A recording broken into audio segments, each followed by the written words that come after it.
नमस्ते दोस्तों। आज हम फिर आपके लिए गौतम बुद्ध की सत्य घटनाओं पर आधारित कहानियां लाए हैं। तो आइए शुरू करते हैं। नमो बुद्धाय। एक बार की बात है, एक दिन सवेरे स्कूल जाने में मुझे बहुत देर हो गई थी। मन में बड़ा डर लग रहा था। वैसे तो कोई बात नहीं थी, लेकिन हेमिल मास्टर साहब ने यह जो कह दिया था कि मैं सबसे कर्मक और अकर्मक क्रियाओं की परिभाषा पूछूंगा, और मुझे एक फूटा शब्द भी याद नहीं था। एक क्षण के लिए मेरे मन में आया कि आज स्कूल ही ना जाऊं और सारा दिन इधर उधर कहीं घर से बाहर ही बिता दूं। दिन बड़ा अच्छा था, आसमान साफ था और मीठी मीठी धूप फैली हुई थी। सड़क के किनारे वाले जंगल में चिड़िया खूब चहक रही थी और लड़की चीरने की जो मिल है उसके पिछवाड़े सिपाही कवायद कर रहे थे। यह सब कुछ उन अकर्मक और सकर्मक क्रियाओं से कहीं ज्यादा दिलचस्प था, लेकिन फिर भी अपनी तबीयत को रोकने का बल मुझ में था। इसीलिए मैंने स्कूल की तरफ लंबे लंबे डग बढ़ाए। टाउन हॉल के पास से गुजरते हुए मैंने देखा कि बुलेटिन बोर्ड के सामने बड़ी भीड़ इकट्ठी है। गत 2 वर्षों में लड़ाई हारने, सेनापति की आज्ञाओं, बजट आदि की जितनी भी बुरी खबरें थीं, वे सब इसी बुलेटिन बोर्ड पर प्रकाशित हुई थीं। और मैंने चलते चलते ही सोचा, अब कौन सा नया मामला उठ खड़ा हुआ। पर मैं रुका नहीं, भरसक तेजी से लमक लमक कर चलने लगा। वाकत्तर लोहर, जो अपने नौकर के साथ खड़ी दीदिहा वहां बुलेटिन पढ़ रहा था, चिल्लाया, बबुए भागो मत जाओ, वक्त से बहुत पहले स्कूल पहुंच जाओगे। मैंने सोचा कि यह मेरा मजाक उड़ा रहा है और मैं अपनी उसी रफ्तार से चलता ही चला गया। हांफता हांफता स्कूल पहुंच गया। स्कूल लगने पर हमेशा ही इतना शोरगुल होता था कि वह सड़क पर सुनाई पड़ता था। डेस्क के खुलने बंद होने की फटाहट, जोर जोर से एक साथ सबक पड़ जाने की एक तेज आवाज, यहां तक कि ठीक ठीक शब्दों को समझने के लिए कान पर हाथ रखने पड़ते थे। और सबसे ऊपर मास्टर साहब के रूल का रोर, जो उसे बार बार मेज पर घर पटकने से होता था। किंतु इस समय सब कुछ शांत था। मैं सोच रहा था कि जब मैं चुपके से जाकर अपने डेस्क पर बैठने की कोशिश करूंगा तो बड़ी हलचल मचेगी। परंतु उस दिन तो वास्तव में सब ऐसी चुप नजर आ रहा था जैसे इतवार की सुबह हो। खिड़की में से ही मुझे दिखाई दिया कि क्लास में सब लड़के अपनी अपनी जगह पर बैठे हैं और हेमिल मास्टर साहब अपना लोहे वाले भयानक रूल बगल में दाबे हुए चक्कर काट रहे हैं। मुझे सामने के दरवाजे को ही खोलकर अंदर क्लास में घुसना पड़ा। अंदाज लगाया जा सकता कि उस समय मैं कितना डरा और सहमा हुआ हूंगा, किंतु कुछ हुआ नहीं। मास्टर साहब ने बड़ी मुलायमियत से कहा, बच्चू फैंस, जाकर जल्दी से अपनी जगह पर बैठ जाओ, हम तुम्हारे बिना ही पढ़ाई शुरू करने वाले थे। बेंच पर कूदकर मैं अपने डेस्क पर जा डटा। जब तक कि मेरा डर कुछ कुछ दूर नहीं हो गया, मैंने नहीं देखा कि मास्टर साहब आज हरा कोट, चुन्नटोंदार कमीज और काली रेशमी टोपी, सबकी सब चीजें बेल बुतों से खड़ी हुई पहने हुए हैं। यह कपड़े वे केवल उस दिन पहनते थे जिस दिन इनाम बंटता था। यही नहीं बल्कि सारा स्कूल एकदम शांत और गंभीर था। और मुझे ताज्जुब तो सब हुआ जब मैंने देखा कि पिछली बेंचों पर जो हमेशा खाली पड़ी रहती थीं, ग्वार लोग भी बिल्कुल हमारी तरह चुप बैठे थे।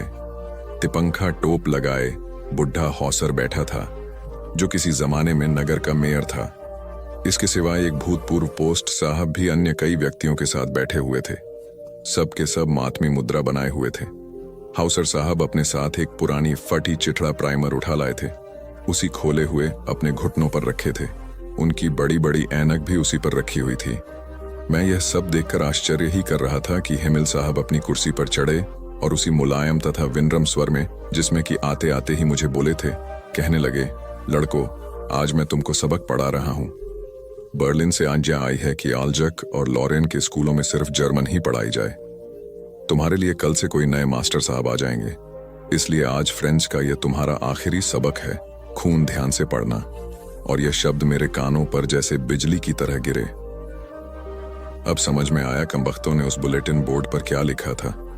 फ्रेंच का मेरा आखिरी सबक, आखिरी। और अभी तो मुझे अच्छी तरह लिखना भी नहीं आया है और यहीं सब खत्म है।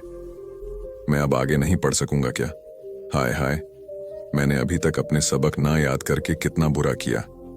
बेकार ही चिड़ियों के अंडों की तलाश में घूमता रहा, बेकार ही अपना वक्त इधर उधर आवारागर्दी में खोया किया।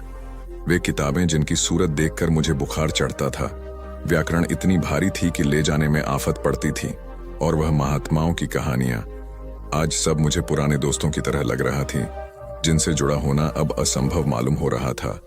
और बेचारे मास्टर भी तो, वे अब हमेशा के लिए जा रहे हैं और मैं अब उन्हें कभी नहीं देख सकूंगा।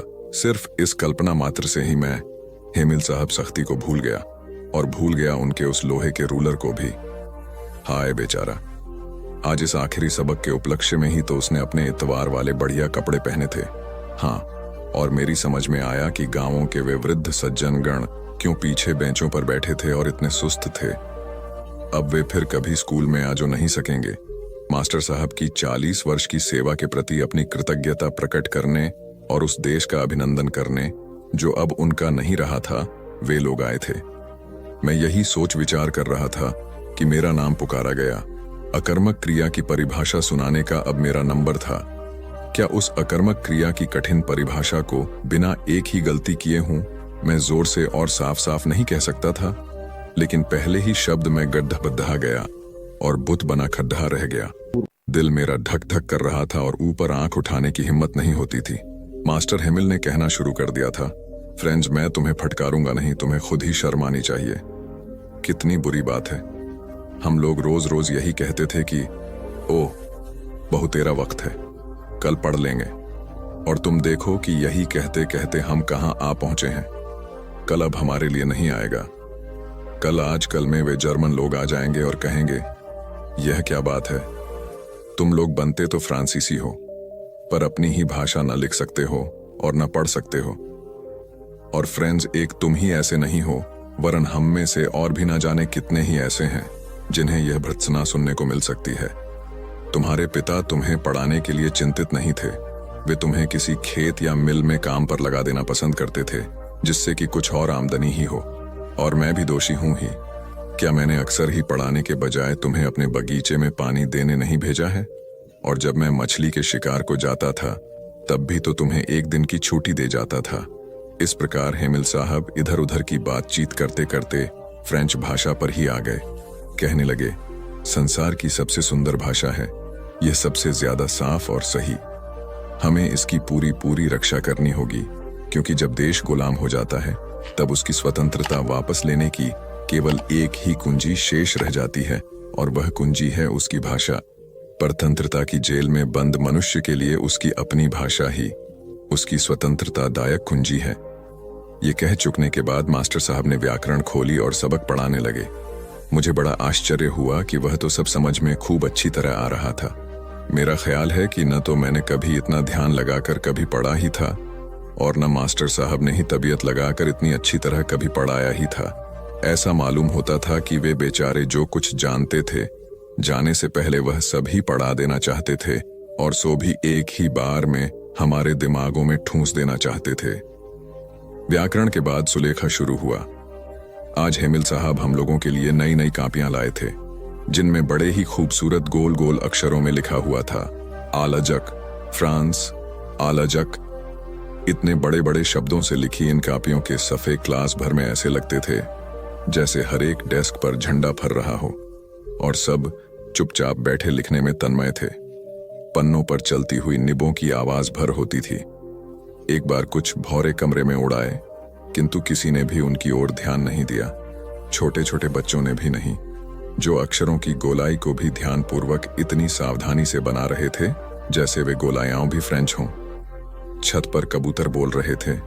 मैंने सोचा, क्या वे इन कबूतरों को भी जर्मन में बोलने के लिए मजबूर करेंगे? लिखते लिखते जब मेरी नजर हेमिल साहब की तरफ उठ जाती तो मैं देखता कि वे कमरे की किसी एक न एक चीज पर टकटकी लगाए देखते होते, मानो वह अपने मस्तिष्क में यह चित्रित कर लेना चाहते हों कि उस छोटे से क्लासरूम में सब चीजें कैसी लग रही थीं।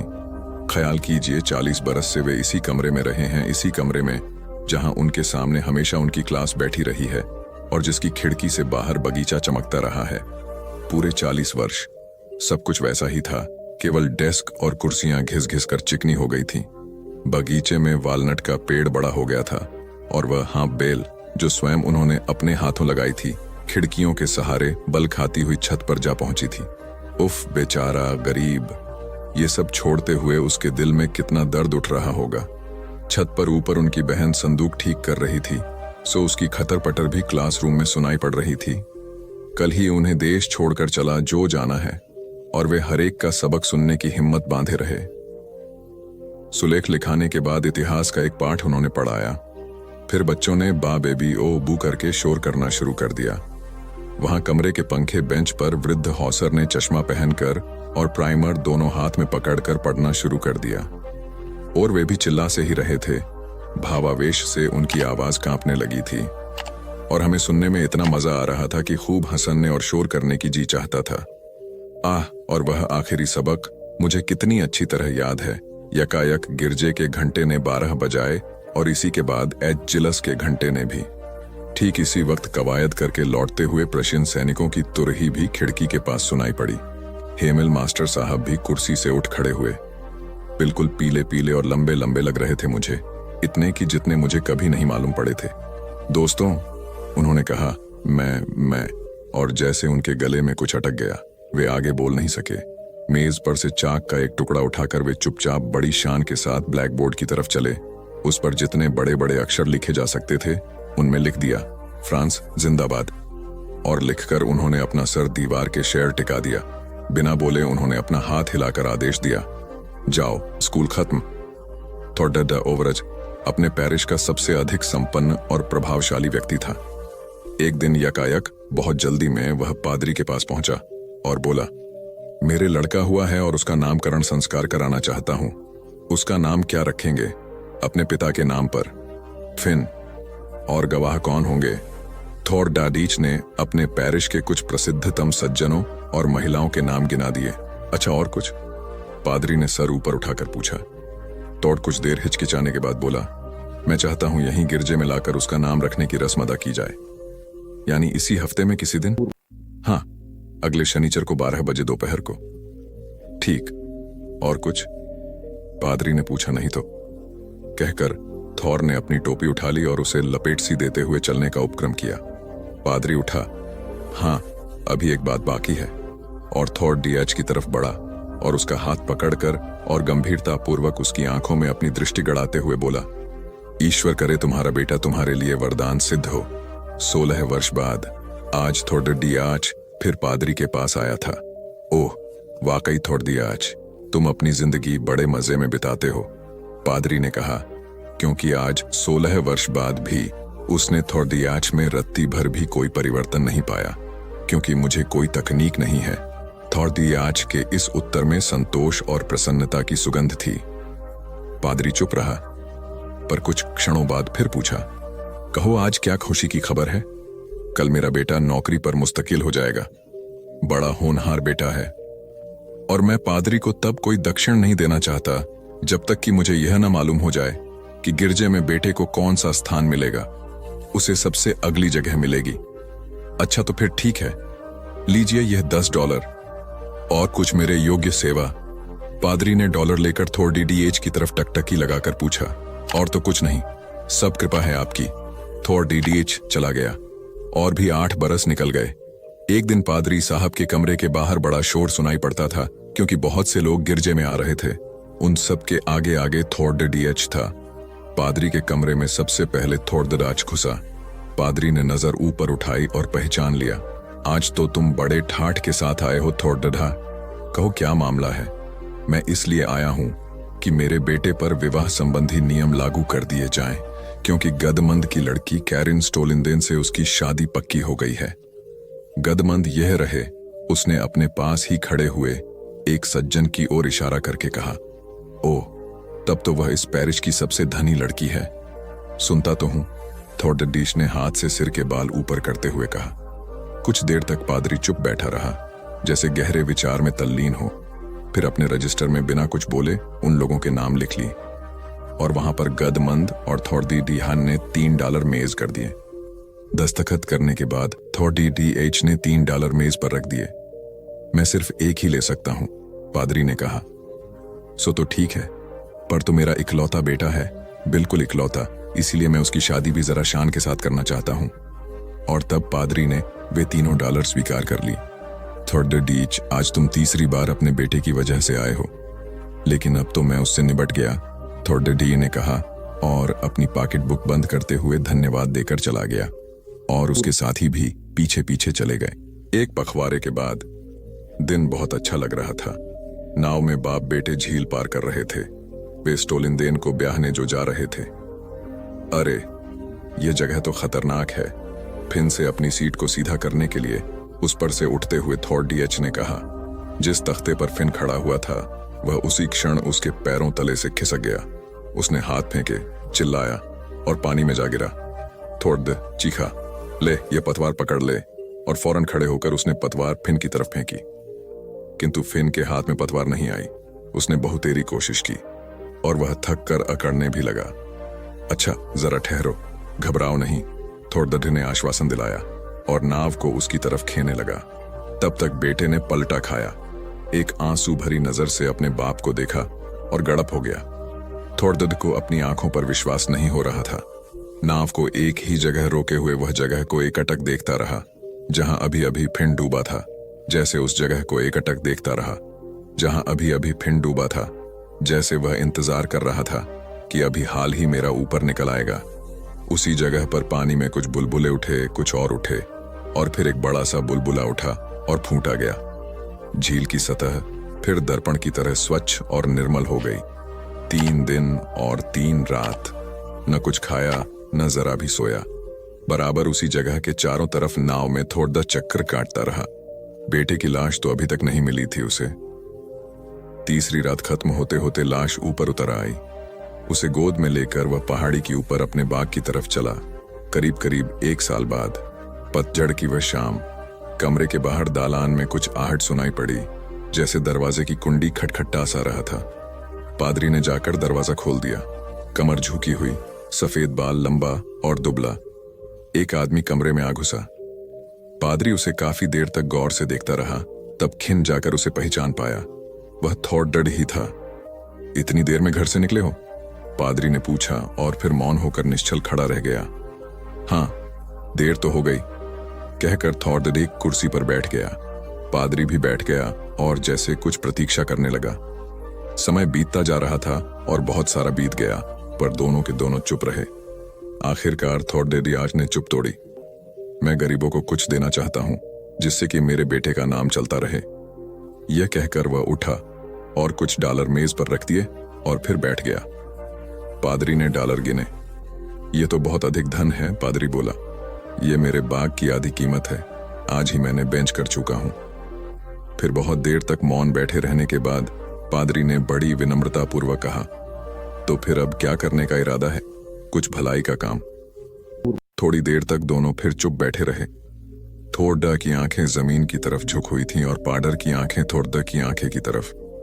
फिर शांत और धीमे स्वर में पादरी ने कहा, मैं सोचता हूं कि अब वास्तव में तुम्हारा बेटा तुम्हारे लिए वरदान बन गया।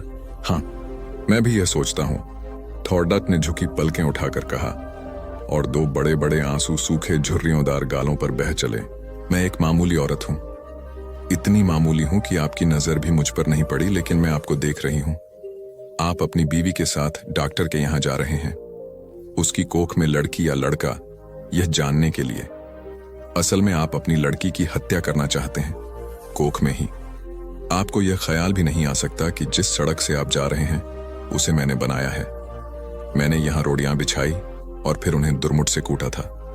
मेरी छोटी बेटी तब यहां किनारे पर उगी झाड़ियों में ऊँघती रहती थी। मेरी 3 बेटियां हैं। मेरा आदमी कहता था कि अगर बेटा नहीं हुआ तो मुझे छोड़ देगा। उसने कहने के लिए मुझे छोड़ भी दिया, पर अब भी पका पकाया खाने के लिए जब तब आ जाता है। चिकनी चुपड़ी बातें भी करता है। मैं सब समझती हूँ, फिर सोचती हूँ चलो मेरी बेटियों का बाप है। कमाल है, जिन बेटियों से वह छुट्टी चाहता था उन्हीं बेटियों के नाम की थाली में उसे परोस देती हूँ। वह समझता है बेटियां बोझ हैं। मेरी 3 बेटियां सांवली हैं। उनकी काली आंखें हैं बड़ी बड़ी पके जामुनों जैसी और हाथ बड़े फुर्तीले हैं, खूब काम करती हैं। मेरी ही तरह वे तरह तरह के धंधे पीटेंगी, पर फिर भी उनके होने से मुझे बड़ी तसल्ली है। मैं अकेली तो नहीं हूं ना। तुम समझते हो लड़कियां बेकार होती हैं, औरतों के कामों को आप जानते ही नहीं। अरे देखो, मैंने सड़क बनाई, धान की रुपाई की, कपास चुना, कपड़े की फैक्ट्री में रीलिंग की, आलू खोदे, 3 बेटियों को जन्म दिया, पाला पोसा। क्या मैं बेकार हूं?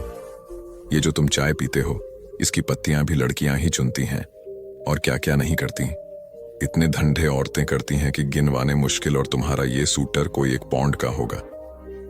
1 पौंड ऊन इतनी होती है कि दिन रात लगकर 3 दिन में उसका सूटर बनता है, जिसके मुँह 12 रुपए मिलते थे। तब बच्चियां छोटी थीं तो सोचती थीं घर में उनके पास बैठे बैठे बुनाई कर सकती हूँ, लेकिन धंधा बड़े नुकसान का था। फिर ठेकेदार ने मीन मेख निकालनी शुरू की और मुझ पर गलत नजर डालने लगा, तो मैंने ये धंधा छोड़ दिया। फिर आटे की फैक्ट्री में काम किया, बड़े काम छोड़े और पकड़े। 2-4 मुर्गियां और बकरियां तो खैर पालती ही हूँ। इसी तरह रूखा सूखा चलता है। ये जो तुम्हारी बीवी ने रेशमी साड़ी पहन रखी है, इसके धागे भी औरतें तैयार करती हैं, कीड़े पालती हैं। मुश्किल काम है, जांघ में घाव हो जाते हैं, धान की रोपनी में भी पैरों में खारवे हो जाते हैं और कमर झुके झुके टूट जाती है। मुझ पर पैसे होते तो अपनी लड़कियों को पढ़ाती लिखाती, उन्हें मास्टरनी बनाती या डॉक्टरनी। तुम खुद पढ़े लिखे हो, पैसे वाले भी दिखते हो, तुम लड़की का गर्भ क्यों गिरवाना चाहते हो? तुम समझते हो तुम्हारी लड़की कोई काम नहीं कर सकती। अरे आदमी कोई फालतू चीज नहीं, 100 काम है उसके करने को। फिर इस तरह सोच समझकर लड़कियों को मारना तो कुदरत से खिलवाड़ है। अगर मान लो तुम्हारे घर लड़का हो गया तो तुम क्या सोचते हो, वो तुम्हें लड़की से ज्यादा प्यार करेगा। फिर लड़के बिगड़ते भी बहुत हैं। आजकल उनका ध्यान शरातर, ताश और मारपीट में ज्यादा हो गया है। मान लो लड़की ही पैदा हो जाए तो क्या, तुम उसे पढ़ाना लिखाना, वो तुम्हें खूब प्यार करेगी। लड़कियां माँ जाप को खूब प्यार करती हैं। तुम्हारे घर में रौनक होगी सो अलग से। तुम सोचते हो दहेज देना पड़ेगा, तो तुम उसे खाने कमाने लायक कर देना। दहेज मांगने वाले से शादी मत करना। हो सकता है आप ही ऐसा लड़का मिल जाए जो बिना दहेज के शादी कर ले। अगर न मिले तो क्या, वो कमाएगी, खाएगी और तुम्हारा सहारा बनेगी। हो सकता है वह तुम्हारा नाम रोशन कर दे। तुम्हारे लिए क्या पैसा ही सब कुछ हो गया, या दुनिया का डर अपनी बेटी से भी बड़ा हो गया? आखिर तुम अपनी बेटी को प्यार तो कर ही सकते हो, और बेटी भी तुम्हें प्यार कर सकती है। माँ बाप और बच्चे का इतना रिश्ता बहुत हुआ। इसके लिए तो आदमी जीता है, पैसे को चाहे जितना मानो, पर मोह ममता फिर भी बड़ी चीज है, इसे बनाए रखने में ही खैर है। नहीं दुनिया उजड़ी समझो, कुदरत के साथ इतनी मनमानी अच्छी नहीं। लड़कियों को तुम ऐसे ही गिरवाते रहे तो औरतें कितनी कम हो जाएंगी। फिर तुम उनके लिए कुत्तों की तरह लड़ोगे। दहेज के डर से आज उन्हें मरवा सकते हो तो कल फिर पैसे के लालच में बेचोगे भी। इस तरह क्या दुनिया बड़ी अच्छी हो जाएगी, या तुम्हारे घर परिवारों में खुशियां छा जाएंगी? तुम जो रेशमी साड़ी पहनकर इसके साथ चली आई हो, इससे इतना डरती क्यों हो? सोचती हो ये तुम्हें छोड़ देगा? ये मिचमिची आंखों वाला अगर तुम्हें छोड़ भी दे तो क्या तुम मर जाओगी? मैं तो पढ़ी लिखी भी नहीं थी, मैं तो तानों से नहीं डरी। आदमी ने छोड़ने की धमकी दी तो कह दिया ले छोड़ दे। अब भी मेहनत करके खाती हूं, तब भी मेहनत कर लूंगी। पर वो क्या मुझे छोड़ पाया? हम औरतें बड़े काम की हैं, हमें ये ऐसे ही थोड़े छोड़ सकते हैं। परिवार की जरूरत तो इन्हें भी है, नहीं तो हांफते हांफते मर जाएंगे। कोई पानी देने वाला भी नहीं मिलेगा। मैं तो कहती हूँ बेटी भी पैदा करो, दहेज भी मत दो और डरो भी मत। देखना दुनिया ऐसी ही चलेगी, इससे अच्छी चलेगी। दाब धौंस कुछ कम ही होगी। मेरी बेटी ने कढ़ाई सिलाई सीखी है, वो ना होती तो फिर क्या था। मैं तो दुनिया में धंधा पीटती मर जाती। अब भी मेहनत करती हूँ, पर मन में खुशी भी है। मेरी 3 लड़कियां खूब हुनर वाली हैं, कोयल जैसी आवाज है उनकी, सुने से थकान मिट जाती है। न करे कोई शादी, अपनी जिंदगी भाड़ बनाएगा, और जो शादी करेगा सो भागवान होगा। चलती हूँ, ये ठेकेदार आता दिखता है, आंखों से कम सूझने लगा है। ये जो लिबर्टी सिनेमा है ना, इसे गिराना है। मालिक यहाँ पूरी बाजार भर दुकानें बनवाना चाहता है। यही मलबा ढोने का काम करूंगी। काम तो ठीक है, मैंने बहुत किया है, पर इसके सामने ये डॉक्टर की दुकान है। यहाँ लड़का लड़की टेस्ट होता है बस। इसे देख देख के मन में बेचैनी बनी रहती है। घड़ी घड़ी तुम्हारे जैसों की सूरत देखनी पड़ेगी, हत्यारों की। बस कहीं और काम मिला तो ये जगह छोड़ दूंगी। देखूं, तब तक तो यही काम करना पड़ेगा। मैं पढ़ी लिखी होती तो यही सब बातें लिख देती, फिर तो तुम भी मेरी बात किताब में पढ़ लेते। पढ़कर तुम भी कहते करतारी देवी बात तो पते की कहती है। बूढ़ी जगते ही बच्चे का रोना सुना, आंखें बंद किए ही उसने अपनी पत्नी को पुकारा, अरे गोल्डा। ये कमबख्त चीख रहा है। गोल्डा ने कोई उत्तर नहीं दिया। बूढ़ी उठा और इधर उधर घर में ढूंढा, लेकिन वह कहीं नहीं मिली। उसे कुछ ताज्जुब हुआ, किंतु उसने सोचा हो न हो नहाने गई होगी। एक कपड़े का फोया बनाया और उसे बच्चे के मुंह में लगाकर वह कपड़े पहनने चल दिया। कपड़े पहनते पहनते वह हिसाब लगाने लगा। कल जॉब लिनर हाउस से जो मोमबत्तियां चुरा कर लाया था उनसे कितनी चांदी बन जाएगी, और यह सोचते ही वह ऊपर अटारी में उचक कर पहुंच गया। लेकिन मोमबत्तियां गायब थीं। इधर उधर चारों तरफ उसने खखोड़ा, लेकिन वे मिली तो नहीं ही मिली। जल्दी से उतरकर वह वहां पहुंचा जहां उसकी पत्नी की चीजें रखी रहती थीं, किंतु वे भी गायब थीं। अब उसकी समझ में आया कि गोल्डा भाग गई, लेकिन किसके साथ? श्लोएमा श्लोसर के साथ या हे मिलगूब के साथ? अच्छा, भाग गई तो भाग जा, मर जा, परवाह कौन करता है तेरी। दीवार पर थूक कर वह बड़बड़ाया, इस तरह से जैसे उसे कोई मतलब ही नहीं रहा हो। फिर वहां से वह बच्चे के पास पहुंचा। भाग गई, अच्छा हुआ, तुम तो मजे में हो, हा हा हा, और उसे घूरा।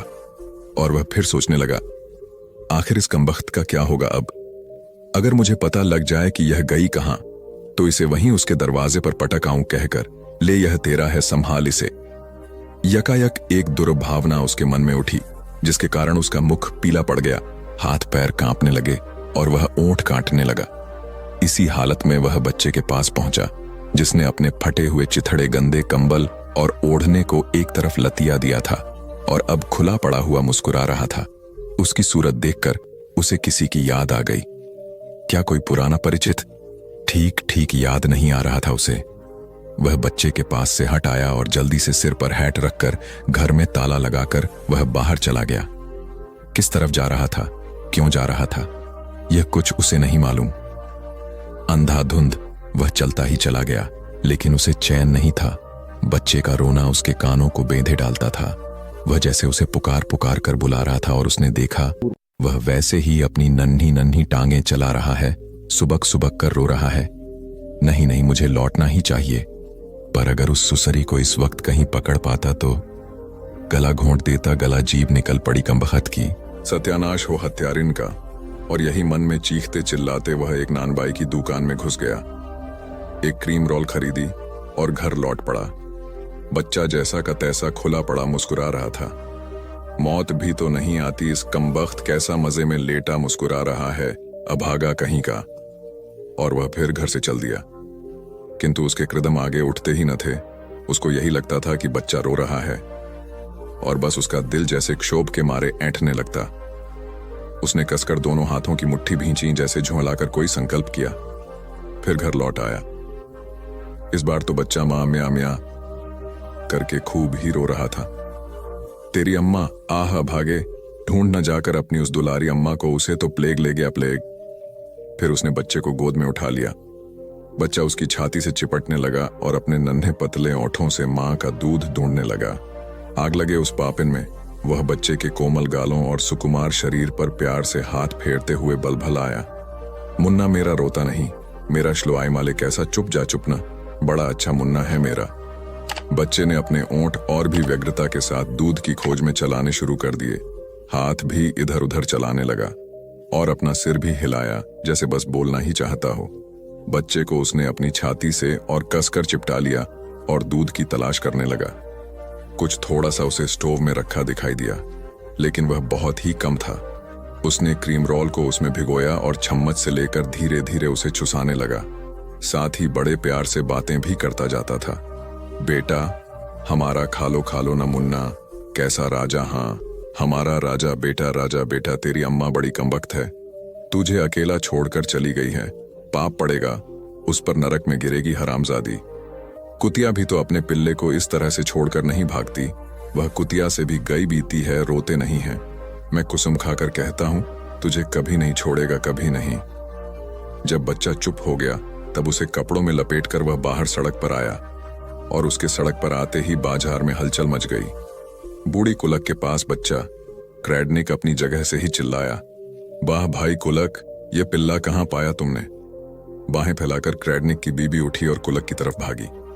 खुशी के मारे उसने अपने आंचल से कई बार बच्चे का मुंह पोंछा, खिलखिलाई और बड़े प्यार से उसका गोरा गोरा गट्ठा हुआ बदन थपथपाने लगी। तुम्हारा ही लड़का है यह कुलक? अच्छा, मैंने तो कभी नहीं सोचा कि तुम्हारे भी लड़का हो सकता है। देखो ना कैसी छोटी छोटी आंखें, लगता है ना बिल्कुल मैरीना की तरह। नाक तो बिल्कुल वैसी ही है। हीरा है हीरा, लाओ मुझे दो गोदी में। कहकर उसने बच्चे को अपनी गोद में ले लिया और रुलाने लगी। वाह वाह शैतान हो मुन्नू तुम बहुत। चोरों का सरदार वृद्ध क्रैडनिक धीरे धीरे उठा और बच्चे के पास पहुंचा। उसे अच्छी तरह देखभाल कर कुलक की पीठ पर हाथ मारा और बोला, कैसा मजे का गोल मटोल गुदगुदा बच्चा है, सफा छड़ जाएगा छत पर। इसकी मां कौन है? आग लगे उसमें, वे चांदी वाली मोमबत्तियां लेकर रात भाग गई और इस पिल्ले को तुम्हारे पास छोड़ गई। हाँ, ये तो बहुत बुरी बात है, बहुत ही बुरी, कहकर बूढ़े क्रैडनिक ने अपना सिर खुजलाया। इतने में उसका लड़का आया और कुलक से बोला, वाह भाई, ठीक, अब मैं समझ गया कि वह चोरी का पेशा छोड़कर तुम्हें नर्स बनना ही पड़ेगा। खूब मजा चखाया उसने तुझे। अच्छा अच्छा, चल अपना दिमाग मत खपा, यहां भगवान सबको देता है और फिर कुलक कुलक है, कुलक ने कहा और बच्चे को क्रैडनिक की गोद से लेकर शहर से बाहर चला। उसे लगा जैसे सड़क पर लोग उसकी ओर देख देख कर उंगली उठा रहे थे, हंस रहे थे। शहर से ही लगा हुआ एक जंगल है। वहां पहुंचकर कुलक एक पत्थर पर बैठ गया। चारों तरफ न आदमी था और न आदमजात। पेड़ों की पत्तियां मरमर करके जैसे मातम मना रही थीं। उनकी साथिन पीली मरी हुई पत्तियां उनसे अलग हो होकर भूमि पर जो गिर रही थीं। दूरस्थ किसी झरने की कल-कल ध्वनि भी धीमी धीमी सुनाई पड़ रही थी। बूढ़ी ने अपने पास ही पत्थर पर बच्चे को लिटा दिया, जैसे पटक दिया हो। बच्चा अपना अंगूठा चूसता हुआ चुपचाप लेटा ही रहा, जैसे समाधि में लीन हो रहा हो। कुलक की समझ में जरा भी नहीं आता था कि इस बच्चे का वह करे भी तो क्या। पलक मारने भर की देर के लिए उसने सोचा, इसे छोड़ ही न दूं, परंतु दूसरे ही क्षण उसके अंदर का पिता जाग उठा। उसका प्यार जाग उठा, उसकी ममता जाग उठी, मोह माया जाग उठी। यह बेचारा गरीब मेरा बेटा। और उसने बच्चे को फिर गोद में उठा लिया, खूब कसकर छाती से चिपकाया और गौर से उसकी मनुहार देखने लगा। उसने अनुभव किया कि वह अपना ही प्रतिबिंब उसमें देख रहा था और खुशी की एक लहर सी उसकी रग रग में दौड़ गई। अपनेपन की सुखद भावना से वह फूला न समाया। छोटे कुलक से तुम, वहां मेरे बेटे कुलक, वह बच्चे से जोर से बोला। बस अब ठीक है, मैं दावे के साथ कहता हूं, तुम बड़े बढ़िया आदमी होगे। तुम दीवार पर चढ़ोगे, छज्जों पर पहुंचोगे और रोशनदानों में से कूदकर कमरों में जाकर ताले तोड़ोगे और क्रोम चुरा लाओगे। वह बेटे बड़े होशियार हो तुम। फिर तुम्हारे भी बच्चे होंगे और उनकी मां उन्हें छोड़ जाएगी, लेकिन तब क्या तुम उस बच्चे के लिए दर दर भीख मांगते घूमोगे? तुम कौन हो तुम? कुलक, कुलक मेरी ही तरह तुम मैं। फिर उसने बच्चे को जमीन पर लिया दिया और खुद एक पेड़ के पीछे छिप गया और देखने लगा कि वह करता क्या है। उसने अपने हाथ पैर चलाने शुरू किए, हाथ मुंह में ठूंस कर चूसने लगा और किलकारियां भरने लगा जैसे खेल रहा हो। फिर मां मां मां मान मां। बूढ़ी दूसरे पेड़ की आड़ में छिपा और दूर वह चलता ही चला गया, लेकिन उसका रोना बराबर सुनाई पड़ता ही रहा। जब वह उसकी आंखों से बिल्कुल ही ओझल हो गया, तब वह जोर से भागने लगा। वह बेतहाशा भागता चला जा रहा था, किंतु उसी गति से बच्चे के रोने की आवाज भी उसके पीछे पीछे दौड़ती चली आ रही थी। अरे कहीं नदी में लुढ़क कर न गिर गया हो, उसने यकायक सोचा। उसके दिल में एक भयानक पीड़ा उठी, एक कसक, एक ऐंठन। सिर घूम गया, एकदम रुका, चारों ओर देखा, लौट पड़ा, फिर वहां पहुंच गया। बच्चा खूब फूट फूट कर रो रहा था। उसने फौरन उसे उठाकर छाती से चिपका लिया। जंगल के सहारे जो छोटी छोटी झोपड़ियां हैं, उन्हीं में वह जा पहुंचा और अपने कलेजे के टुकड़े उस बच्चे के लिए दर दर भीख मांगने लगा। इस अनाथ के लिए दूध भूखा मरा जा रहा है, दूध, जरा सा दूध, बड़ा भला होगा, भगवान भला करेगा तुम्हारा इस दूध मुंहे बिना मां के। लाल के लिए जरा सा दूध, दूध दूध दूध। रात के आकाश की गहरी नीलिमा में से प्रभात ने झांक कर देखा कि एक युवक तेजी के साथ संकेत की तरह उठे हुए पर्वत की ओर चला जा रहा है। उसका हृदय समस्त संसार की गति से स्पंदित था। बिना तनिक सी भी चिंता किए हुए वह समतल मैदान पर घंटों ही चलता रहा। जब वह जंगल के निकट पहुंचा तो उसे एकदम समीप और सुदूर से आती हुई एक बड़ी ही रहस्यमय सी ध्वनि सुनाई पड़ी। युवक, अगर तुम हत्या नहीं करना चाहते तो इस जंगल में होकर मत जाओ। युवक आश्चर्य से स्तंभित खड़ा रह गया। चारों तरफ घूमकर देखा, पर उसे एक चिड़िया भी नजर नहीं आई। तब उसे निश्चय हो गया कि कोई प्रेत बोल रहा था, किंतु उसके जन्मजात साहस ने विचित्र चेतावनी की ओर ध्यान नहीं देने दिया। पर उसने अपनी चाल जरा धीमी जरूर कर दी और बिना किसी भय के अपने रास्ते पर चल दिया। संध्या उसकी जागृत थी और राह में मिलने वाले किसी भी अज्ञात शत्रु का सामना करने के लिए पूरी तरह से सतर्क भी। पेड़ों की घनी परछाई में से निकलकर वह बाहर खुले में आ पहुंचा, किंतु उसे कोई भी संदेह भरी ध्वनि फिर सुनाई नहीं पड़ी और न कोई ललकार ही। अब वह एक बड़े पेड़ के नीचे आ पहुंचा था। वहां विश्राम करने के लिए वह बैठ गया। उसकी आंखें अपने सामने पड़े हुए बड़े मैदान पर तिरती हुई पर्वत की उस नग्न और सुरेख चोटी तक पहुंची जो उसका गंतव्य थी। पर उस स्थान से वह उठे उठे कि दोबारा वही भेद भरी सुनाई पड़ी, एकदम समीप से, एकदम सुदूर से आती हुई, कप या कहीं अधिक गंभीरता के साथ, युवक, इस मैदान को पार मत कर जाना। अगर अपनी मातृभूमि पर आफृत नहीं बुलाना चाहते हो तो।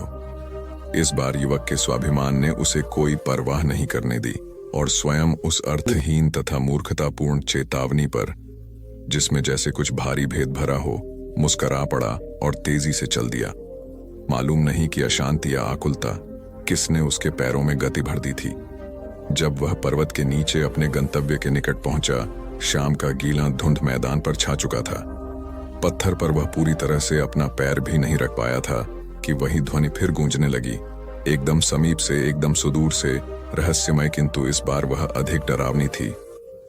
युवक, और आगे कदम मत रखो वरना मार डाले जाओगे।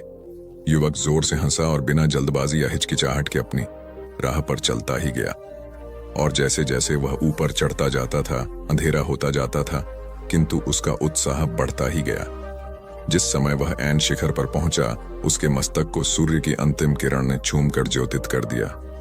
लो, मैं आ पहुंचा, उसने विजयोल्लास से भरकर कहा। ओ बुरे या भले अज्ञात प्रेत, यदि तू मेरी परीक्षा लेना चाहता था तो मैं सफल हो गया। किसी भी हत्या का पाप मेरी आत्मा पर नहीं है। मेरी मातृभूमि नीचे चैन से शांत लेटी हुई है और मैं अभी भी जीवित हूं। तू जो कोई भी हो, मैं तुझसे अधिक शक्तिशाली हूं, क्योंकि मैंने तेरी आज्ञा का उल्लंघन करके अपने कर्तव्य का पालन किया है। पर्वत में से जैसे कड़क कर बिजली फट पड़ी। युवक, तू भूलता है। इन शब्दों के अति दुर्वाह बोझ के नीचे युवक दब सा गया। चट्टान के किनारे पर बैठकर वह जैसे आराम करने के लिए लेटने लगा और ओंठों को मरोड़कर चाबा और बड़बड़ाया। तो मालूम होता है कि मैंने अनजाने ही कोई हत्या कर डाली। तेरे लापरवाह कृदमों ने एक कीड़े को कुचल दिया।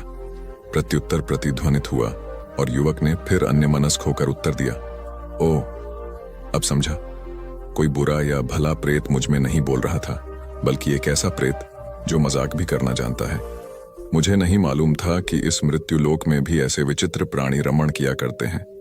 अंधेरी में मिटती हुई द्वाभा में जो वे ऊंची ऊंची पर्वत श्रेणियां खोई जा रही थीं, उन्हीं में से फिर प्रत्युत्तर प्रतिध्वनित हुआ। क्या तुम अब भी वही युवक हो जिसकी आत्मा प्रातःकाल विश्व संगीत से स्पंदित थी? क्या तुम्हारी आत्मा इतनी गिर गई है कि वह एक कीड़े के भी दुख दर्द से द्रवीभूत नहीं हो सकती? क्या यही तुम्हारा मतलब था? युवक ने माथे में बल डालते हुए पूछा। तब क्या मैं उन्हीं असंख्य जीवों की तरह हजारों लाखों गुना हत्यारा हूं, जिनके पैरों तले अनजाने ही अनगिनती कीड़े मकोड़े कुचल जाते हैं? सो हो या न हो, पर इस विशेष जीव की हत्या न करने के लिए तुम्हें पहले ही चेतावनी दे दी गई थी। क्या तुम जानते हो कि सृष्टि के शाश्वत विधान में इस कीड़े का क्या महत्व था? सर झुकाकर युवक ने उत्तर दिया, क्योंकि न तो मैं इस बात को जानता ही था और न जान ही सका था, इसलिए तुम्हें विनयपूर्वक यह मानना ही पड़ेगा कि मैंने उन अनेक संभाव्य हत्याओं में से, जिन्हें तुम रोकना चाहते थे, केवल एक ही की है। किंतु मैं यह जानने के लिए बहुत उत्सुक हूं कि आखिर उस मैदान को पार करके मैंने अपनी मातृभूमि पर कैसे आफरित बुला ली है। युवक, तुमने वह रंगीन तितली देखी? एक फुसफुसाहट सी युवक के कान में हुई, जो एक बार तुम्हारी दाहिनी तरफ उड़ रही थी। तितलियां तो बहुत सी देखी, और वह भी जिसका जिक्र तुमने किया। बहुत सी तितलियां, और बहुत सी तितलियों को तेरी सांस ने उनके ठीक रास्ते से उड़ाकर भटका दिया है। किंतु अभी मैंने जिसका जिक्र किया है वह पूर्व की ओर चली गई है और बहुत दूर तक उड़ती उड़ती राजमहल के उपवन में पहुंच गई। अब उस तितली का जो बच्चा होगा वह अगले वर्ष ग्रीष्म की एक तपती दोपहरी के बाद निद्रा की गोद में सोई हुई गर्भवती सुकुमारी युवती राजरानी की श्वेत सुकोमल ग्रीवा पर रेंग कर उनको यकायक इतनी जोर से जगा देगा कि उनका हृदय धक से रह जाएगा और अजात शिशु गर्भ में ही मर जाएगा। इस प्रकार राज्य का शासक उचित उत्तराधिकारी न होकर राजा का भाई होगा। और उचित उत्तराधिकारी की हत्या के कारण तुम ही हो। राजा का भाई क्रूर, निर्दयी, अन्यायी और अत्याचारी है। उसके शासन से निराश होकर प्रजा पागल हो जाएगी और तब अपनी जान बचाने के लिए वह राजा समस्त देश में एक भयानक युद्ध खड़ा करवा देगा, जिससे तेरी प्यारी मातृभूमि का सर्वनाश हो जाएगा और इस सब का दोष तेरे सिवाय और किसी के सिर न मढ़ा जाएगा।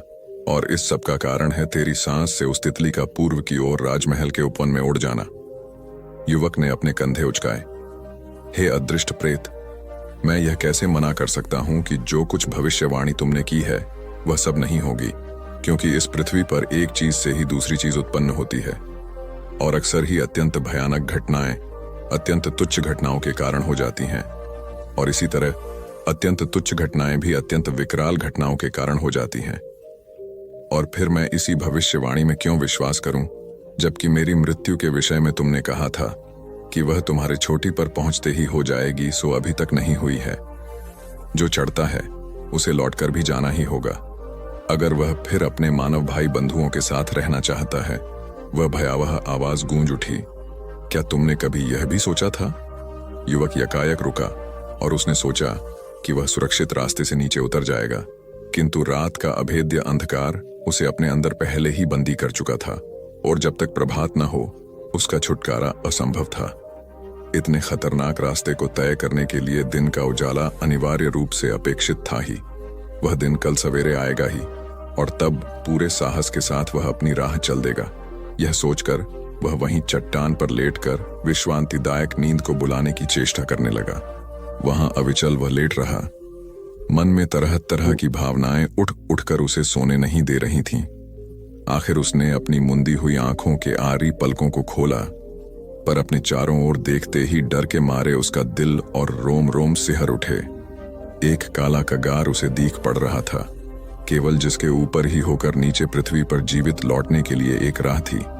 अभी तक अपने पथ की पूर्ण जानकारी का विश्वास उसे था, पर अब संदेह उसके मन में उपजा और बढ़ता ही चला गया, यहाँ तक कि फिर वह इतनी भीषण परेशानी में परिवर्तित हो गया कि युवक उसे सह सकने में सर्वथा असमर्थ हो गया। इसलिए अनिश्चितता की दुविधा में पड़े रहकर सवेरे की प्रतीक्षा में परेशान रहने की अपेक्षा उसने तत्काल ही अपनी राह पकड़ने का संकल्प किया, क्योंकि लौटना तो उसे था ही। दिवस के वरदान स्वरूप प्रकाश के बिना ही उस अज्ञेय मार्ग पर जाने के लिए वह कमर कसकर खड़ा हो गया। पर उसने एक पग ही आगे बढ़ाया था कि उसे ऐसा प्रतीत हुआ मानो अटल न्याय उसकी भर्त्सना कर रहा है और उसके भाग्य का निपटारा बस अब होने ही वाला है। क्षुब्ध और क्रोधित वह शून्य में ही चीत्कार कर उठा। हे अदृष्ट प्रेत, तू कौन है? मेरे प्राण लेने से पहले मुझे बतला तो सही। तेरी आज्ञाओं की अभी तक मैं अवहेलना करता रहा हूं, पर अब तेरे सामने मैं अपनी हार स्वीकार करता हूं, सर झुकाता हूं, पर मुझे बतला कि आखिर तू है कौन? एकदम समीप से, एकदम सुदूर से फिर एक ध्वनि गूंज उठी। आज तक किसी भी जीवन ने मुझको नहीं जाना है। मेरी अनेक संज्ञाएं हैं। धर्ममीरु मुझे नियति के नाम से पुकारते हैं, मूर्ख मुझे भाग्य कहते हैं और पवित्र आत्मा मुझे परमात्मा के रूप में पहचानते हैं। जो अपने को बुद्धिमान समझते हैं उनके लिए मैं वह शाश्वत शक्ति हूं जो आदिकाल से उपस्थित है और अंतकाल तक रहेगी। तब मैं अपने जीवन की इन अंतिम घड़ियों में तुझे आप देता हूं। मौत की कटुता से भरे हुए युवक के हृदय ने चीत्कार की। यदि वास्तव में तू वही शक्ति है जो सृष्टि के आदिकाल में थी और अमृत ही अंतकाल तक रहेगी, तब तो जो कुछ हुआ है वह पहले ही नियत था कि मैं जंगल में होकर जाऊं और अनजाने ही एक हत्या कर डालूं, कि मैं मैदान को पार करने से ही अपनी मातृभूमि के सर्वनाश का कारण बन जाऊं और कि मैं इस पर्वत के शिखर पर आकर मृत्यु को गले लगाऊं। यह सब हुआ तेरी चेतावनी दे देने पर भी। पर यदि तेरी चेतावनी मेरी कोई भी सहायता करने वाली थी, तब वह मुझे व्यर्थ ही परेशान करने के लिए सुनाई क्यों गई? और क्यों है व्यंगों के भी क्रूर व्यंग? मैं अपने इस अंतिम समय में भी तुझसे वह प्रश्न पूछ रहा हूं। एक कठोर और भयानक भेद भरे अट्टहास से गूंजता हुआ उत्तर महाशून्य की अज्ञात अपरिचित सीमाओं से टकराकर प्रतिध्वनित हो उठा। जैसे ही युवक उस प्रतिध्वनि को सुनने और समझने के लिए प्रस्तुत हुआ, जमीन हिली और उसके पैरों तले से खिसक गई। वह गिरा और काल के कराल वातायन में से उच्च गति हुई अनादि अनंत रात्रियों के अमिट अंधकार में होता हुआ असंख्य अतल गर्तों से भी कहीं नीचे गिरता चला गया। वह एक नेक औरत थी जिसने मुझसे यह कहानी कही थी। और कहानी क्या, जैसे उसने पापियों, नवयुवकों और आधुनिकता के पीछे दीवाने लोगों को एक चेतावनी सी दी हो। आसमान नीला और साफ था। देखते देखते काली घटाएं घिर आई, काली काली घनघोर घटाएं, जिनके अंतराल में एक भारी तूफान छिपा था। पहले पहल तो वे दूर जंगल के उस पार क्षितिज पर उठती दिखाई दी थीं, लेकिन जरा देर में ही गांव के ऊपर का सारा आकाश उनसे छा गया। झंझा का तेज झोंका उन्हें भगाए लिए चला आ रहा था, जैसे कोड़े की चोट से नटखट घोड़े को सरपट भगाया जा रहा हो। गुस्से में भरी हुई फूली फूली, सूजी सूजी और सर्वनाश के लिए तत्पर वे घटाएं जैसे फुफकारती हुई चली आ रही थीं। और आंधी एक पूरा भयानक झंझावात जैसे सब कुछ मिटा देने के लिए ही उद्यत हो। धूल के बादल पानी के उन बादलों से जाकर टकरा रहे थे। छतें उड़ उड़ कर सैकड़ों गज दूर जा रही थीं। दीवारें दर दर कर, तड़क तड़क कर गिर रही थीं। पेड़ों की पंक्तियों और टहनियों का तो भुरकुस ही निकला जा रहा था और पेड़ जड़ से उखड़कर धराशायी हो रहे थे। प्रलय का दिन आया लगता था। गांव पर आतंक छा गया था। उजला उजला दिन यकायक ही काली काली डरावनी रात में बदल गया था। इतनी काली रात जैसे धर्मात्मा यहूदी की कष्टकर काली आत्मा। गांव वाले जल्दी जल्दी अपने अपने घरों की खिड़कियां और किवाड़ें बंद कर रहे थे। अपने पापों के प्रायश्चित के लिए उद्यत पापी यहूदियों के चिंतित मुख और भी चिंतित हो उठे थे। उन्हें लग रहा था कि कुयामत का दिन आज आ ही गया। अपने पापों की विकरालता उनके दिलों को प्रतिपल बैठा रही थी। ईश्वर फटकार बता रहा था। भजन गाने वालों की मातमी आवाज और भी भारी और रुआसी हो उठी। अंधकार घना होता ही गया। शैने ने अपने नेत्र भजनों पर से हटाए और चश्मा लगाकर उन्हें बाहर सड़क पर गड़ा दिया। ऊहू, वह चिल्लाई। उसका दिल धड़क रहा था और सांसें भारी भारी चल रही थीं। एक क्षण के लिए वह एकटक बाहर देखती ही रह गई। उसने धीरे से सिर हिलाया। भगवान की सर्वशक्तिमत्ता को उसकी आत्मा इस समय अनुभव करने लगी थी। अंधेरा कम न हुआ।